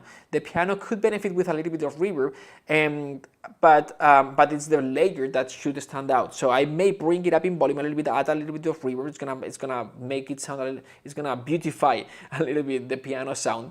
But I gotta be careful there with the amount of reverb, type of reverb, right? If I add like an overall reverb, long reverb, it's gonna sound muddy. So I'm gonna add a reverb that sounds bright, and I may cut the low frequencies for the reverb. It's not gonna be super long because it doesn't need that much reverb compared to the high sustained strings, right? So I know these things. Then I have to try them and see if that works really. Okay. Okay, if more instruments are involved, more layers are involved, then you at this first hill, automation hill, we don't start at nothing with the reverb, like you said. That's why I was confused. We start with a mix, let's say 50-50, or I don't know, in the intro, and then a third layer comes in, and then you need to push the background even farther away to make more space for the enhanced layer. Yes. Yeah. Automation is a must. Like these days, like back when automation didn't exist, when there was like 3 or 4 mixing engineers like, okay, ready, we're gonna record this, right? And they study the piece, how it goes. I'm talking more like pop and type of, and then they hit record, they are recording on tape, and the 3 or 4 people on the mixing board, moving faders around and knobs around just to, more reverb, less reverb, panning here, there, we need to push the volume this, and they record, they had one take, or they will repeat it several times till they get that right, because that gets recorded. Now we can automate everything these days, but we have to understand it's like, these are longer strings, long reverb. Well, maybe there's a part in the track that I need less reverb. What should I do? Well, we can automate it, right? It's like so that is that. For example, here's the last part. Let's see.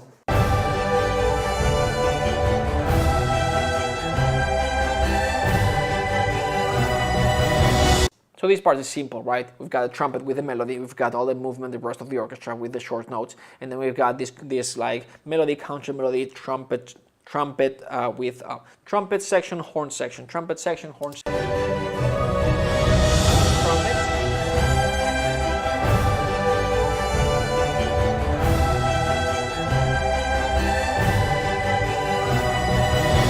So I'm gonna add, I may need to add a little bit of reverb to make those lines sound a little bit bigger, but not much. And then for the rest of the orchestra sounds, so that already sounds too wet. This part is the tutti final. I don't know, just like the climax towards the end, cliffhanger, blah blah blah. And so there's a lot of stuff going on. So what I'm gonna be working on here is cleaning up as much as possible so we gain clarity. And reverbs are not going to help with that. At this point, the more instruments that you have, the less reverb you generally have, because we already have everything, all the space is already used. We don't need that much reverb. Now, reverb, if you got one piano, you can add a beautiful reverb. It's going to enhance the sound. It's plenty of space still to utilize. Hopefully that answers your question. It was very, very good. Thanks a lot for this layering process, and it was very practical. Awesome. Thanks for asking questions. You're always great questions, so thanks for being there. Cool. So this piece has a little bit of a problem based on the stems that I have and the things that we did the other day. It sounds a little bit still a little bit muddy, and so I would focus on cleaning and on shaping, on getting rid of things rather than adding. So that's what I'm gonna be focusing on. And remove and creating a space is either opening, right? Like opening things, like opening the strings, EQing, cutting some frequencies.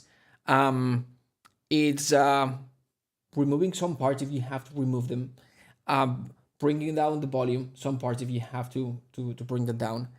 Sometimes reposition some instruments, left, right. and this type of things. All right, so I'm gonna finish the strings and then I'm gonna move to the brass. So the other day we did the high staccato strings.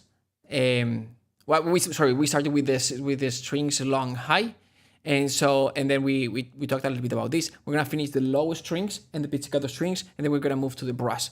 So let's go with I think we EQ'd this one, if I remember correctly.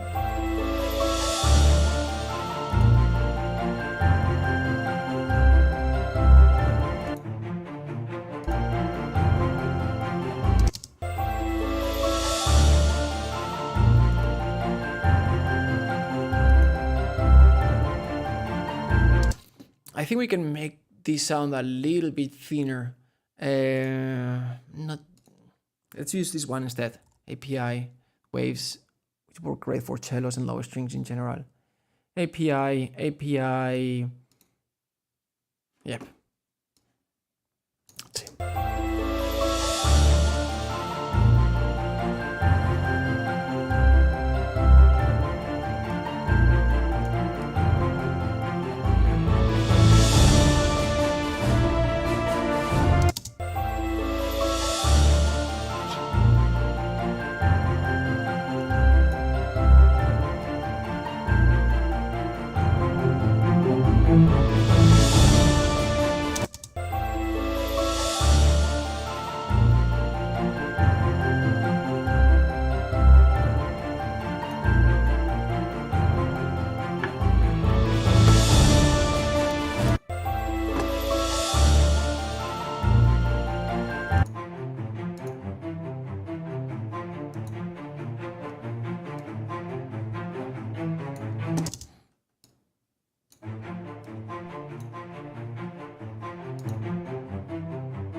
Yeah.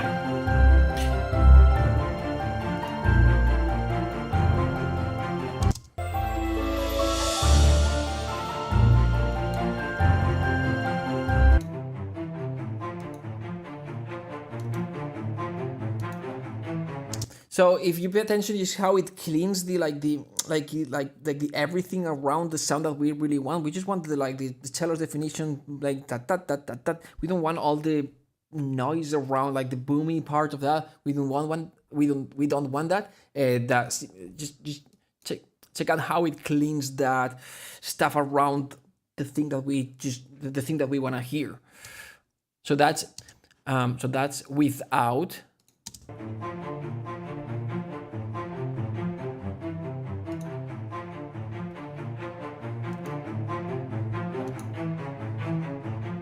Okay, so it's 4 dBs though. It's quite a bit. You can have 0, -2, -4. So it's and -2 was too little. So -4 in this case. Cool. All right. Yes, I like this one better. So I'm gonna get rid of this guy here. So no effect, and this one here. Cool. Yes, this guy.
So that's for the lower strings. Let's go with the double basses.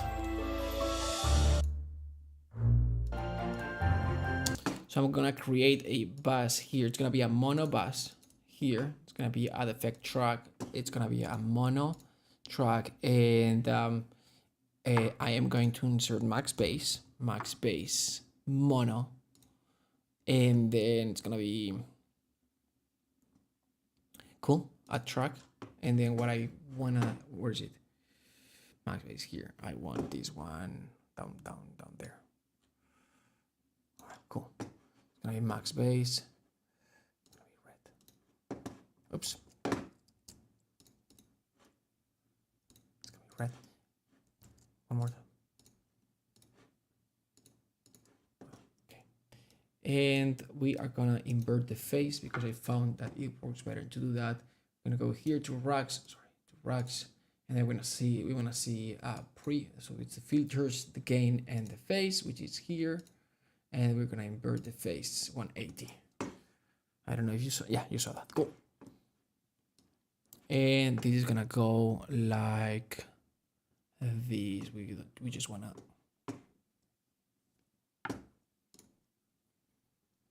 here, send to max bass, max. Okay, what is this guy here? Max bass, activate it, and now we just wanna hear the max bass because this is a send, this is a bass, so we just want this. Gonna have it a little lower, and that's it. So just for you to hear the effect, I'm gonna solo this guy. I'll go here.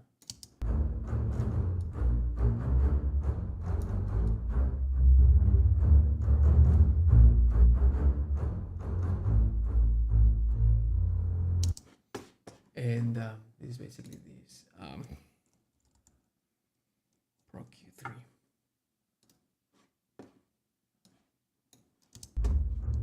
Mark, Yes.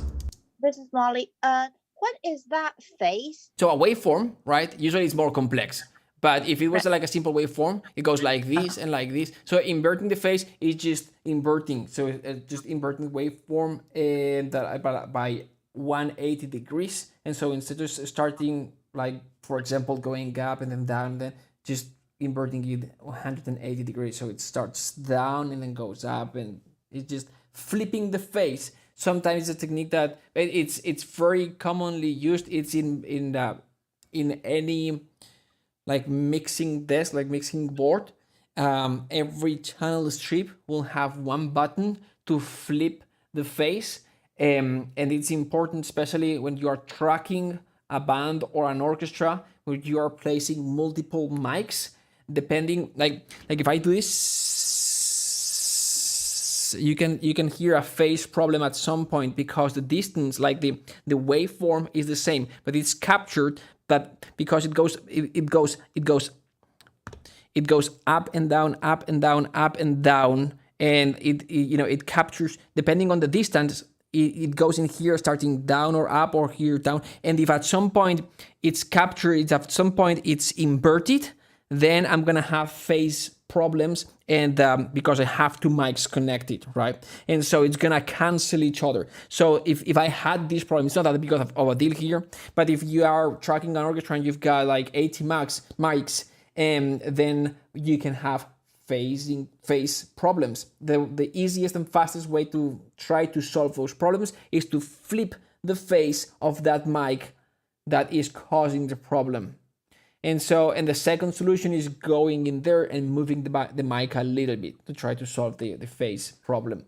So that's what, that's in most of the cases we flip the phase to avoid phasing problems. But in this case, I just found that it makes it sound more boomy and bigger when I flip the phase. It's just, I found, so you don't have to do it, but test it. Sometimes it sounds lower when you flip the phase. And that's what I do in this case. So is it like a different track? They would sound different when you flip the phase? Say it again? Does different tracks sound differently when you flip it? Like you just don't know how it's going to sound until you try it? The track should not sound different when you flip the phase. The combination of two similar signals, and this in a way it's similar because we are sending from this guy, right, to a bus, and the bus is processing this with this plugin, and it's adding the signal to the original sound. It's not the same, but it's similar. And so we're combining two sounds, the source and the result of the processing, combining them to enhance the low end. But still, they share some commonalities because they are part of the same signal. And so I found that when I flip the phase of this one, the result of summing the original and the low frequencies of this max-based generated sound based on descent, it ends sounding a little bit lower. But it's just based on my experience and trying and trying different things.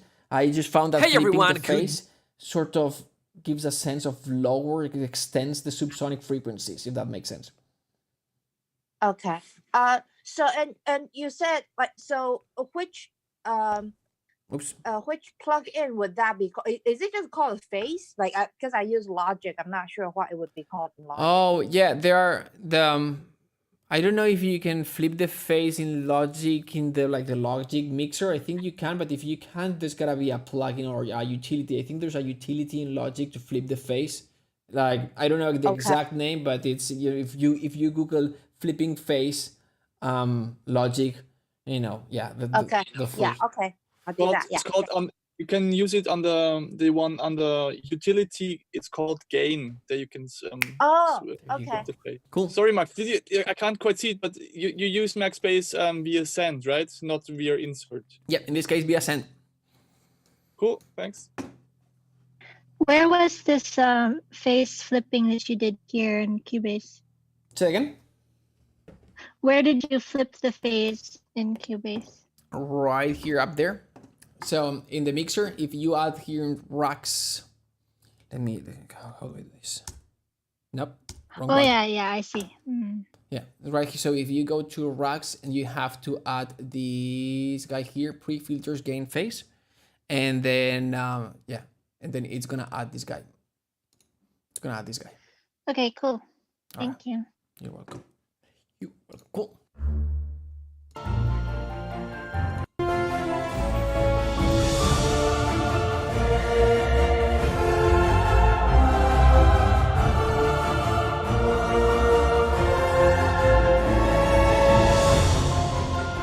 So again, trust your ears, because if you compare here, ozone, and does this go to, come on, yes, here we go. You don't see the same amount of like it sounds lower, but you don't see that much the low end growing in FabFilter Pro Q than ozone. Look at this.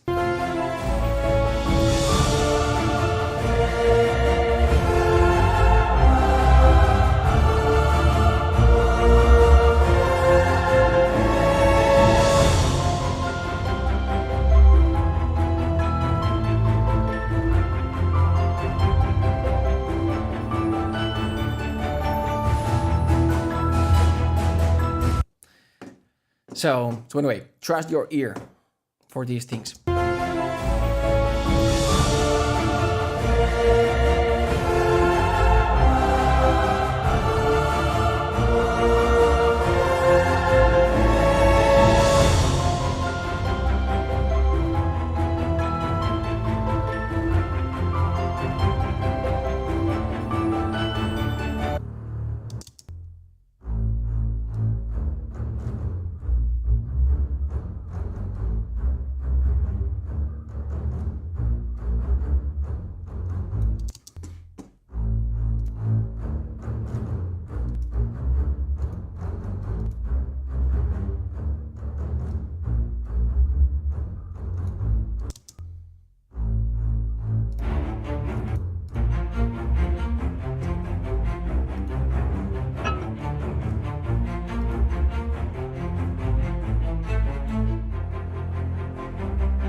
All right, cool. So that's the bass. I'm not going to do anything else to this guy here.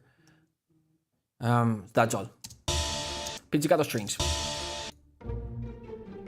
Sorry, Mark, quick question. Why did you use max bass in mono? Oh, because it creates a more solid bass. I don't like bass frequency center type of thing. Like in it's just out of experience. You can use exterior. Try it. To me, I found that you create a more solid bass. The bass frequencies are the hardest. So in general, you wanna keep the theory is when you are panning, it's positioned with different instruments depending on where you're sitting, etc., etc. Except for the low frequencies, you wanna keep everything centered. Now with the orchestra, the exception is the double basses section, right? They sit over there, and that is where you want to hear them in the orchestra. But if I'm enhancing artificially, if I'm creating some subsonic frequencies, I'm not gonna enhance those frequencies over there. I want them center, and that's what I'm doing with max bass. I'm adding some subsonic frequencies, but I want them center because otherwise it's gonna have too much weight over there. And also, yeah, it just cleans the sound. It creates a more solid low end. I found. Okay, cool. Won't that interfere with the localization of the double basses? Yes, I mean it's hard to localize them generally, right? But yes, it will. It will a little bit, but it's very subtle. Like if I don't know if you can notice this on Zoom, but if I bring this up, it clearly happens what you just described. Look at this. Let me just.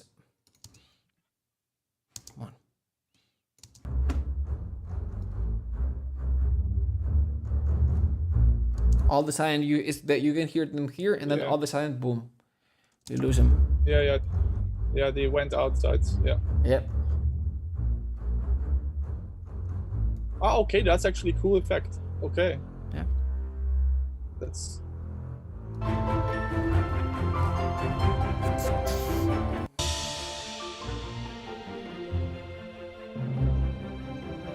All right, let's go to this part.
This is what I did with this guy. I just created this very versatile 2 dBs and versatile 2 dBs here at 150. Yeah, 150.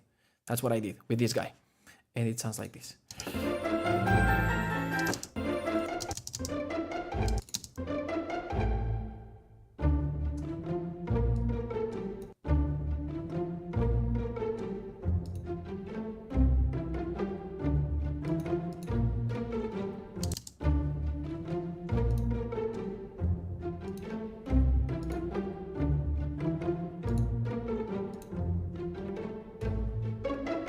All right, so that's for the high frequencies. It adds a little bit of brightness, and here this is what it does, or cleans up the low end a little bit.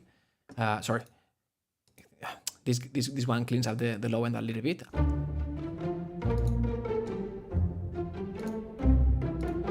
So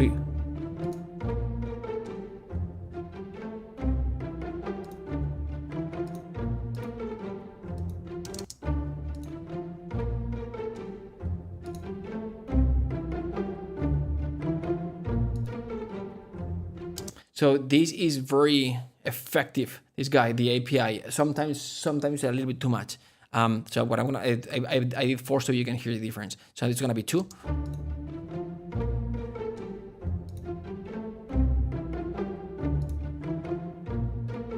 right, and everything combined, it's gonna go like this. So it's without.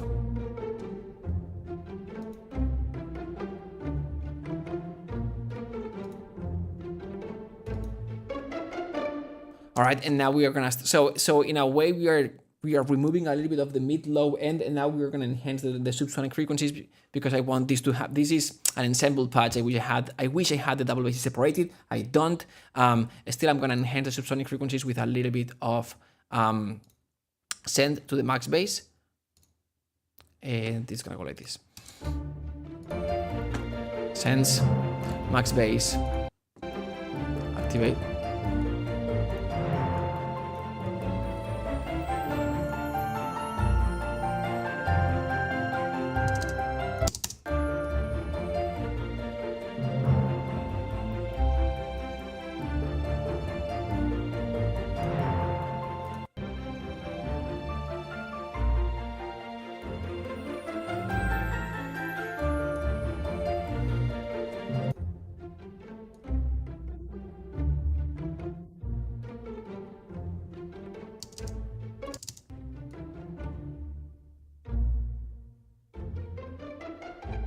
Yeah.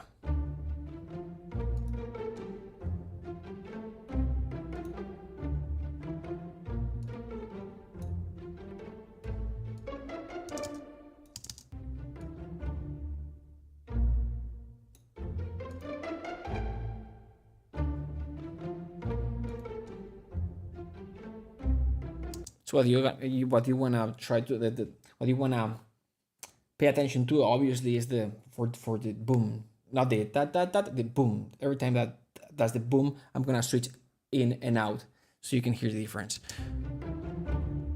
All right, let's start with out.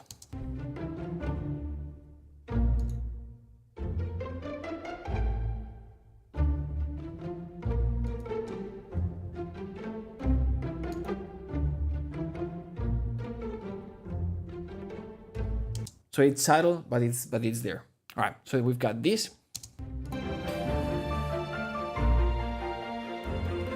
I love this guy for strings, especially the mid-low strings. Oh, awesome. I think it's $29 on like, or something like this.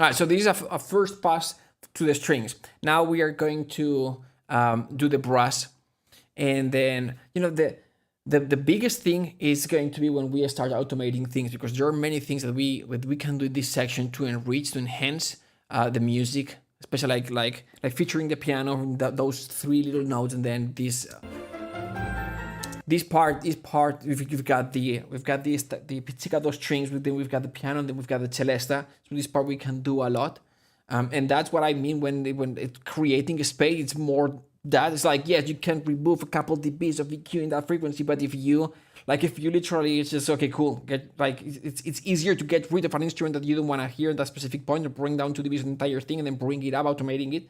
That makes the biggest difference, and it creates a lot of clarity. But let's move to we are doing the first pass, the first basic things, couple of the plugins, which is maybe reverb, opening, reverb, EQ, if needed, maybe a little bit of analog saturation if needed again, and then just doing all that first, or at least I do it first. It would make more sense to do the automation. It's just my workflow. I start with this first, I get this done real quick, and then I do the automation with the, with the sound already sort of created for each instrument, or with, with the corrections that needed to happen in terms of EQ, or maybe opening and things like this. All right, so these are the strings. I'm gonna make them small, and now let's move to something else. Sorry, Marc. Just coming from YouTube, so I'm at a few seconds behind. No worries. What exactly did you EQ on the strings in the last one? Like, what did you increase or decrease? Yeah, a little bit of brightness at around 7,000. It was a shelf, and then a little bit I brought down. The frequency that I found on FabFilter Pro Q3 was 150. Brought this down 2 dBs. It wasn't a very narrow cut. It was quite, just regular type of cut, not very wide, not very narrow. And then when I went to API 550, I didn't have the exact 150 frequency, so I chose the 200 or to 100. I don't remember exactly. That's what I did. This guy here, and this is the EQ that I did, 200. So I EQ 200 minus 2 dBs, and the shelf. See here the shelf. So this guy selects the high filter and the low filter, and you can select if you want a bell or a shelf, In this case, it's a shelf. For the high filter, bringing up 2 dBs, starting at 7 kilohertz, and then the low, it's a low, it's a shelf as well, bringing down 200, and everything below 2 dBs. And then with the send, enhancing the low frequencies. What you could try as well is this, right? Doing a bell just at 200, it's gonna be less aggressive, and then maybe you don't need to bring up the low frequencies with the send. But I love this guy. It's very easy to use with the strings. With the lower strings, works great. All right, so now we're gonna go with the brass. We won't need to do much, I guess.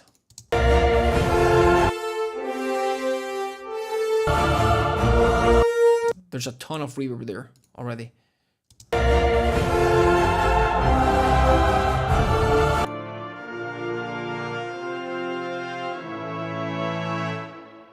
That's a lot of reverb, and it's a big sound.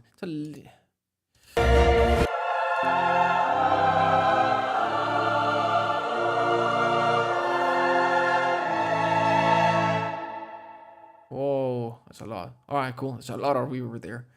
Okay.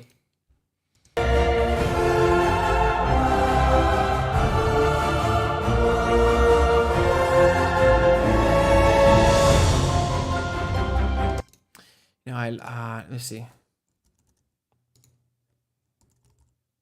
There you go. This is mono stereo here.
All right, cool. Yes, a little bit thicker sound, a little bit, and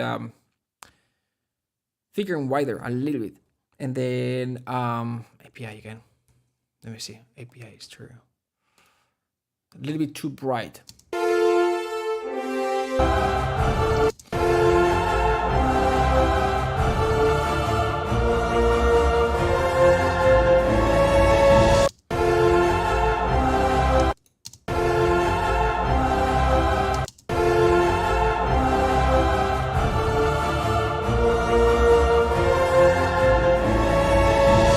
Dang, this, oh, I love this guy. 4 horns.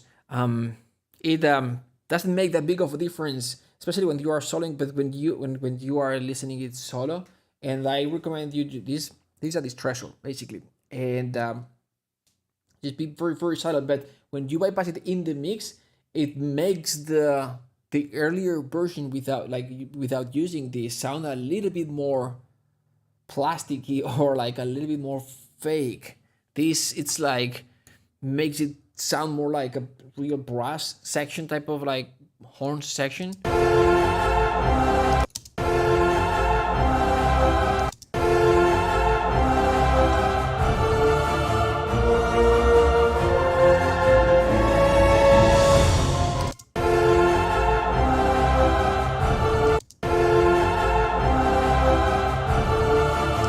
Let me see if we can. Sounds a little What bit. kind of plugin did you say that was? This The treasure. black one? Yes, it's a this treasure. Okay. It's yeah, it's sort of like a little bit like distortion, saturation type of thing. Percussion.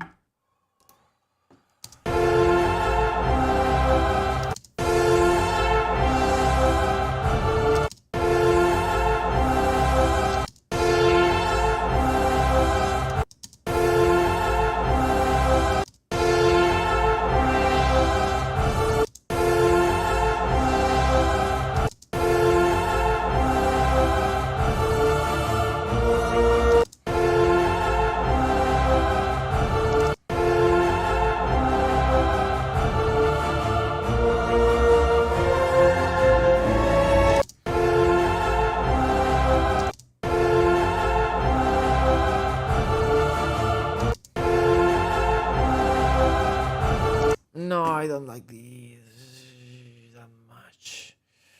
So I'm going to go with this guy instead. Let's see this card.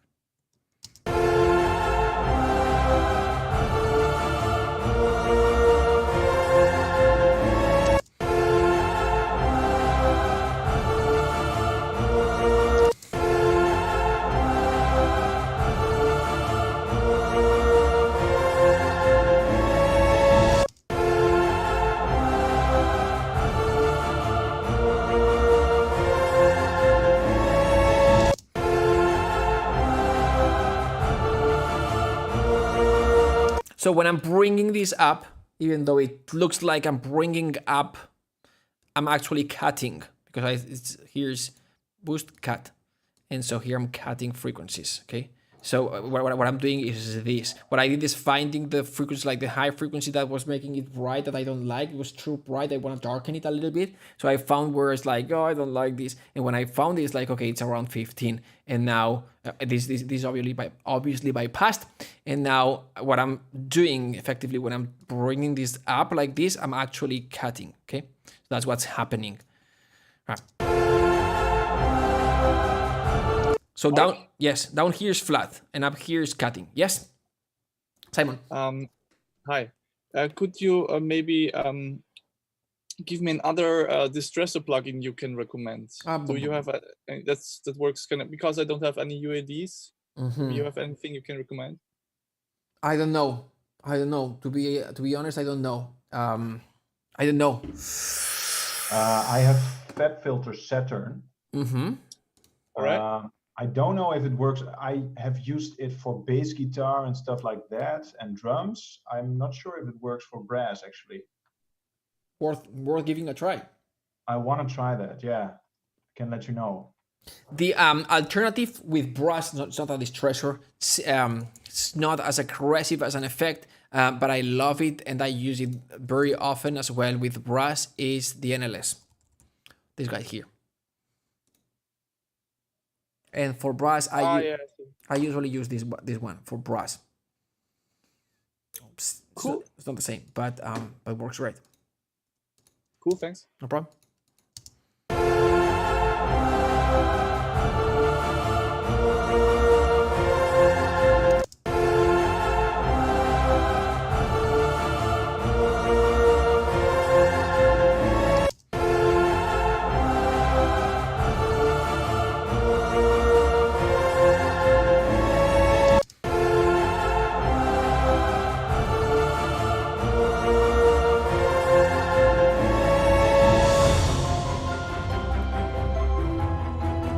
All right, we're good.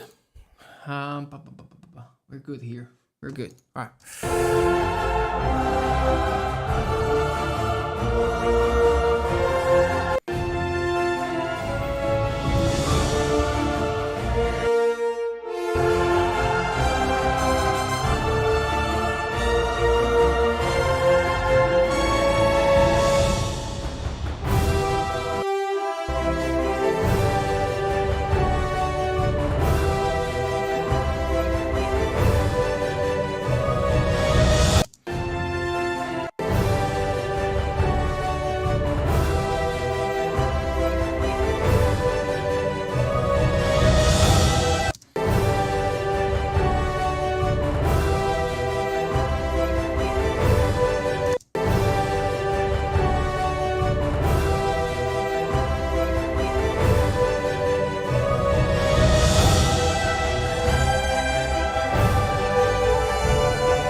All right, cool. So horns working good.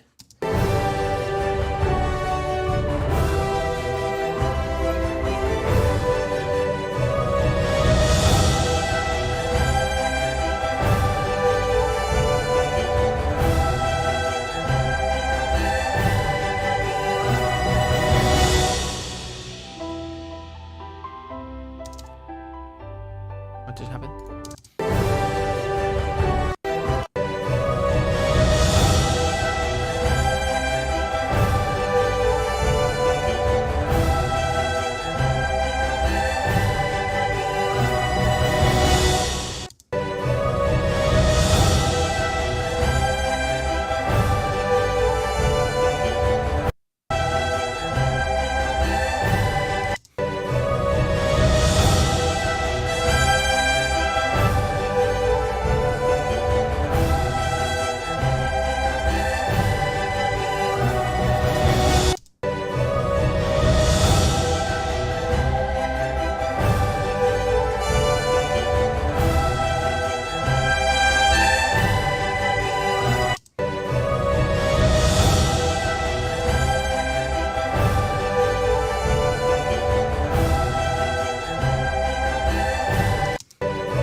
No, I don't like it. Just darkens it a little too much.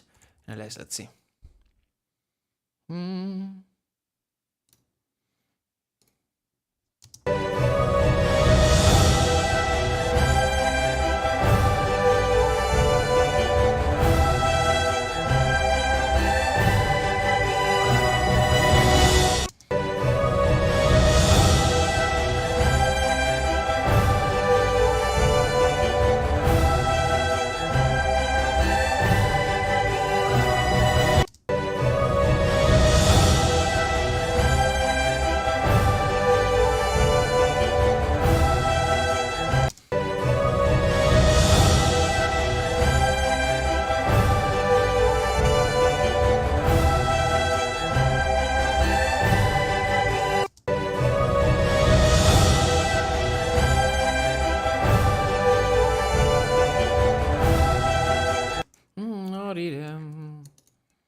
I don't know if I would need to brighten it a little bit more, which I don't think so. It could. I don't know. Let me just come on.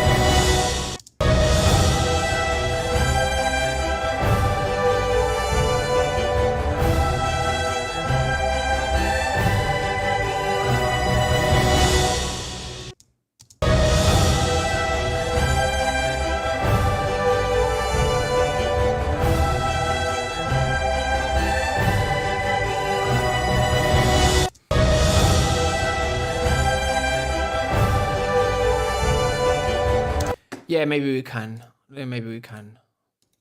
Yeah, this card. Massive. Massive, passive.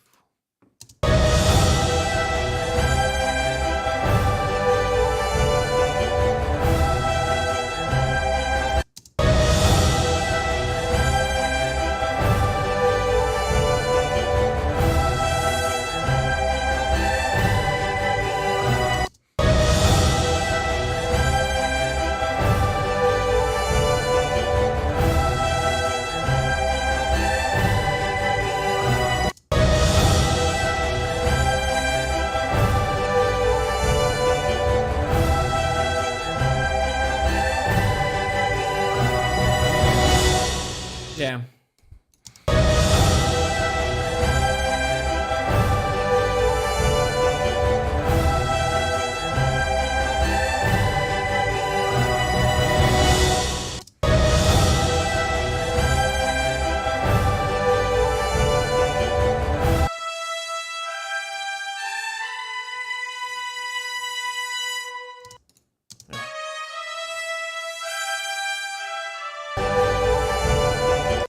This was an Albion patch. It comes with the high brass, comes with trumpets and horns. You can hear the trumpet there. I just cut it.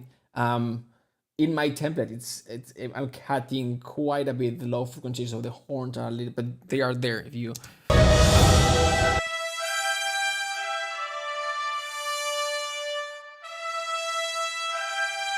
Down an octave. Anyway. Well, it's not just an Albion patch. It's my epic trumpet sound, which it has the trio trumpet from Cine Brass plus one solo trumpet from Cine Brass plus the horns. The high brass from Albion. That's what it is. All right, cool.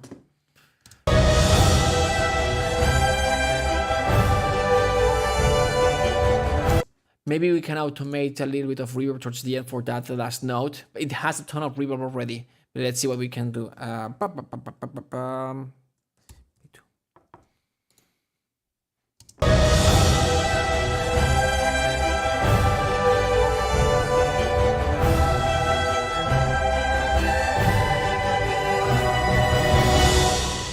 No, we want that. Let's see.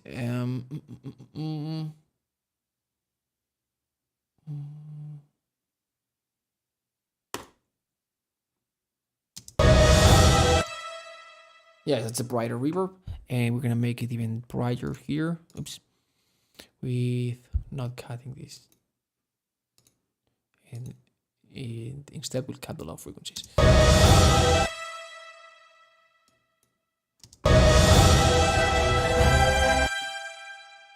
All right, see what we can do. So I'm gonna activate right, and then I'm gonna.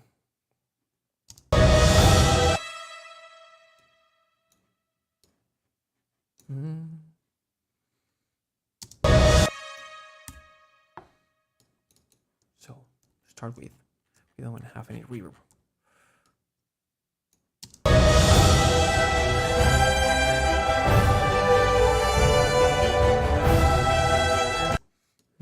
So you can see what I'm doing.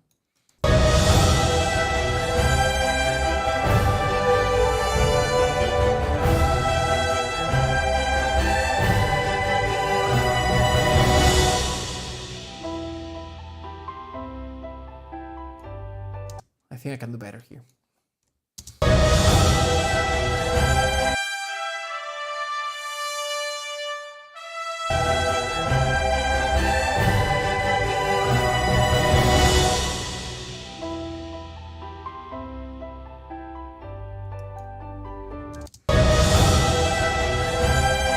This was nice. We can hear the moment where it would be nice to hear the reverb tail. We can hear it, and then it goes down. And when the piano comes in, we don't hear it. Yes, it's going away.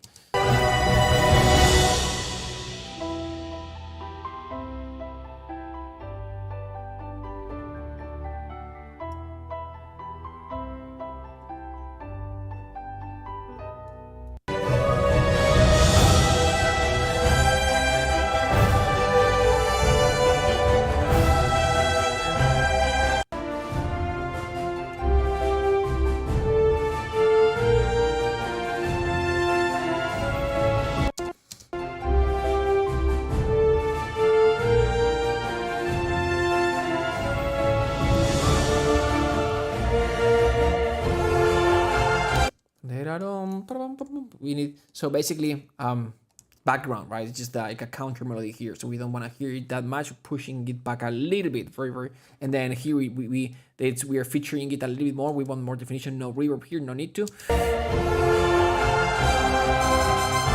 Plus short notes. Just keep in mind that we already have a ton of reverb in this patch.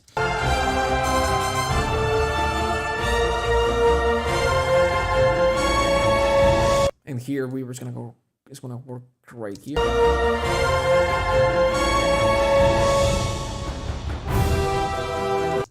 So for the cliffhanger.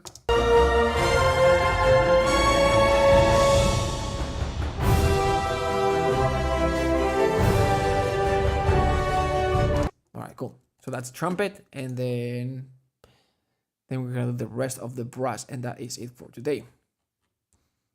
Which is this guy here. Okay, trumpet done.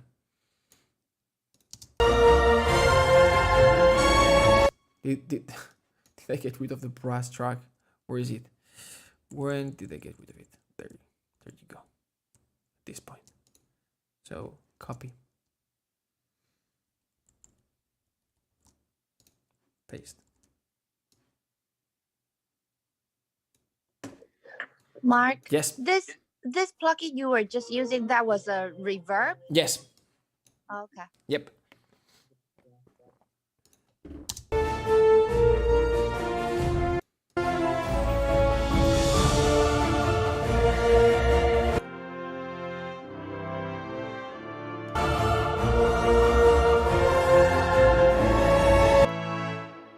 This has a ton of reverb already.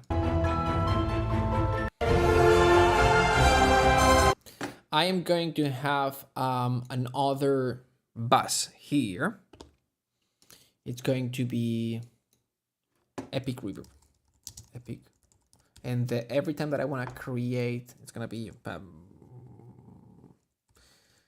have to fix my spaces reverb because it doesn't work. Have to reinstall or something. It's going to be a very long reverb. Very, very, very long reverb. Something like... And so this is, where is it? Here. Yeah, epic reverb.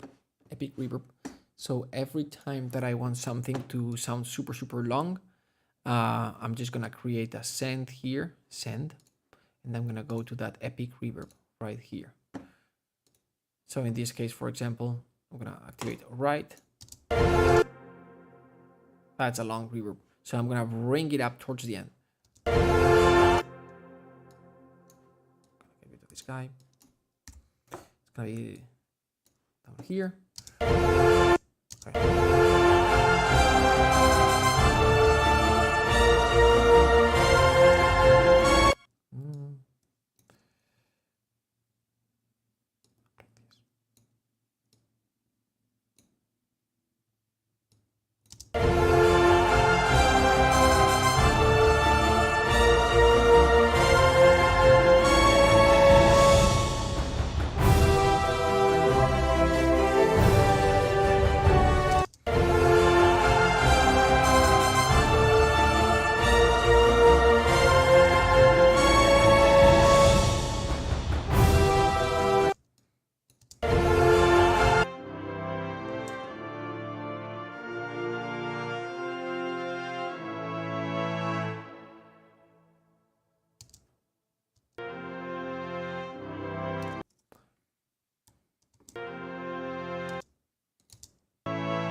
Cool.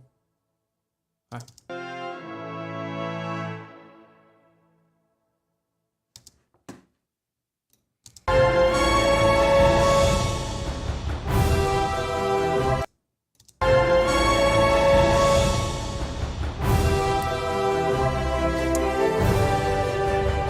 What settings do you have in the Epic Reverb?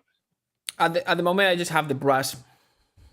And the settings of the reverb itself? Oh, What settings. do you, Sorry. what pre-delay do you use there? Settings. So it's a 50 seconds pre-delay time. And 50 seconds. it's a 6 seconds reverb, super huge, super long, very, very wide, 80% width. And that's it. And it's, yeah, it's a full, I'm not cutting anything.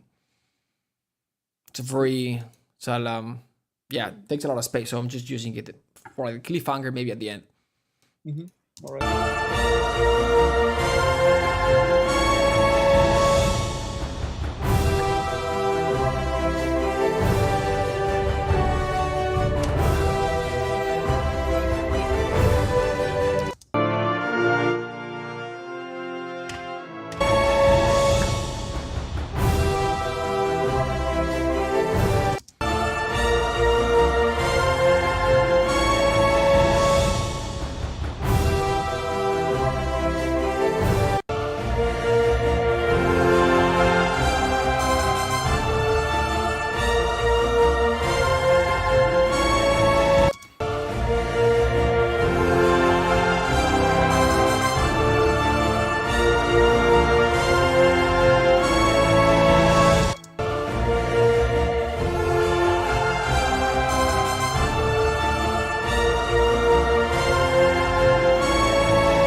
That's him.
want to have more control over that max bass, so I'm gonna go here and I'm gonna bring up the reverb.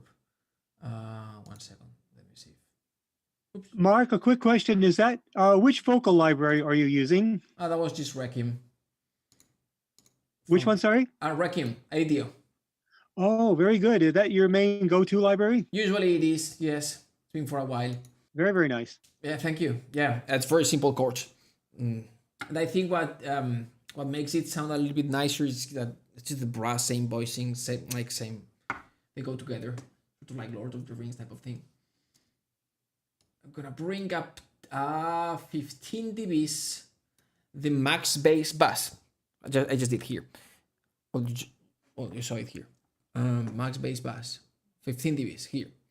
And so now what I'll have to do is for the strings, the pizzicatos, I'll have to bring down this from -9 to -25 or something like this. And for double basses from -10 to -25 again, or something like this. And now I don't have to bring up that much. This one from 3 to -12.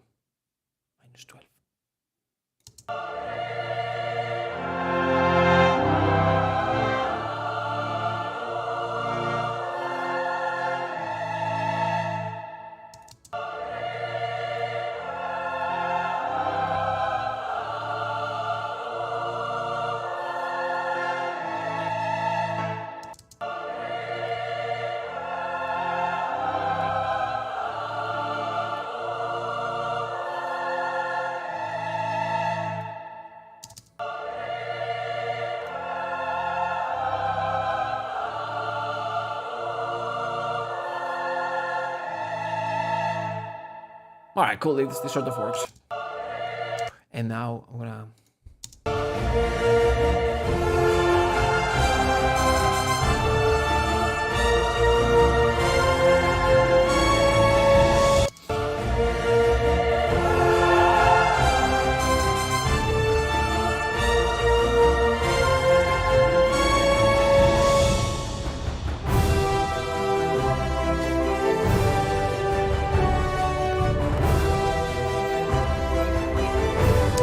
So that is it. Do you have any question? This is the end of the class. One quick question. Could you just show me the max bass settings you were working with? Absolutely, yes.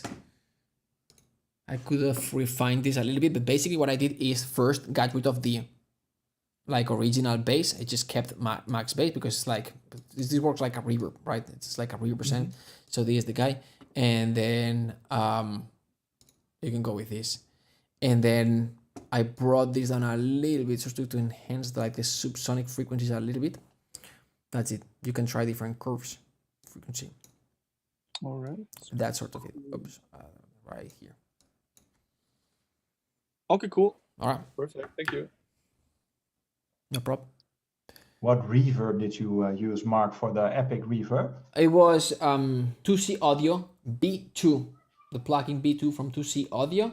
And the preset that I use it's in the dual engine early late. Oh, let me just show it to you. And then random cathedral 2. This guy here. It's here. Do you have this one? Dual engine early late and then random cathedral 2. Okay, cool. This is nice. Takes a lot of CPU though. Yeah. Yeah. It's killer. So I don't use it for mixing. And then how are we doing in terms of UADs? Where's my UAD? There you go. Yeah, 21%. We still can use more. Yeah, the massive passive, it takes a lot of UAD CPU power. So you just gotta be careful. I can have, I think, like 12 or something like this before I run out. You always mix down to like audio stems when you start mixing? I could, yes. So not like the MIDI data is gone. Yeah. I could reprint or freeze or something, and then keep going. All right, long class. Hey, you know what? End of the class. I hope you had a lot of fun. I hope you learned a lot. I hope you, for some of you though, this may be whoa. whoa, it's like what? Oh, we are in new territory here. Do not get discouraged. This is gonna be a lot of fun. Tomorrow we're gonna do more, so you're gonna make new perceptions, and you're gonna see some concepts that I've talked about today. I'm gonna repeat those concepts, so they're gonna become familiar to you. They're gonna start becoming second nature to you. So what I would recommend is start practicing today with one of the tracks that you composed over the past 2 weeks, and start applying some of the concepts that we've applied today. All right. I know it's a long class. Tomorrow is gonna be long as well. I hope though that you did some, that you learned something, that it was engaging, that you had fun as well. I hope that you asked some questions in the chat. I hope you learned. Tomorrow we're gonna do more. This is something that is completely different than everything else that we've been doing over the past 2 weeks. It is important, but again, one more time, it is an additional step that's going to elevate your music. We are here doing exactly that, elevating your music, making it sound bigger, more cinematic, right? We are not here fixing any problems. So if at some point you feel like, oh, I'm still struggling, just think for a second if maybe that could have been solved during the composing process, right? And maybe it's in that process where you should solve this problem. Also, if there are some things that, as I said at the beginning, it's like, I don't hear the difference, don't worry. Focus on the things that are more meaningful for now. The balance, the positioning, right? Start there. Then start with the reverbs, the EQ, right?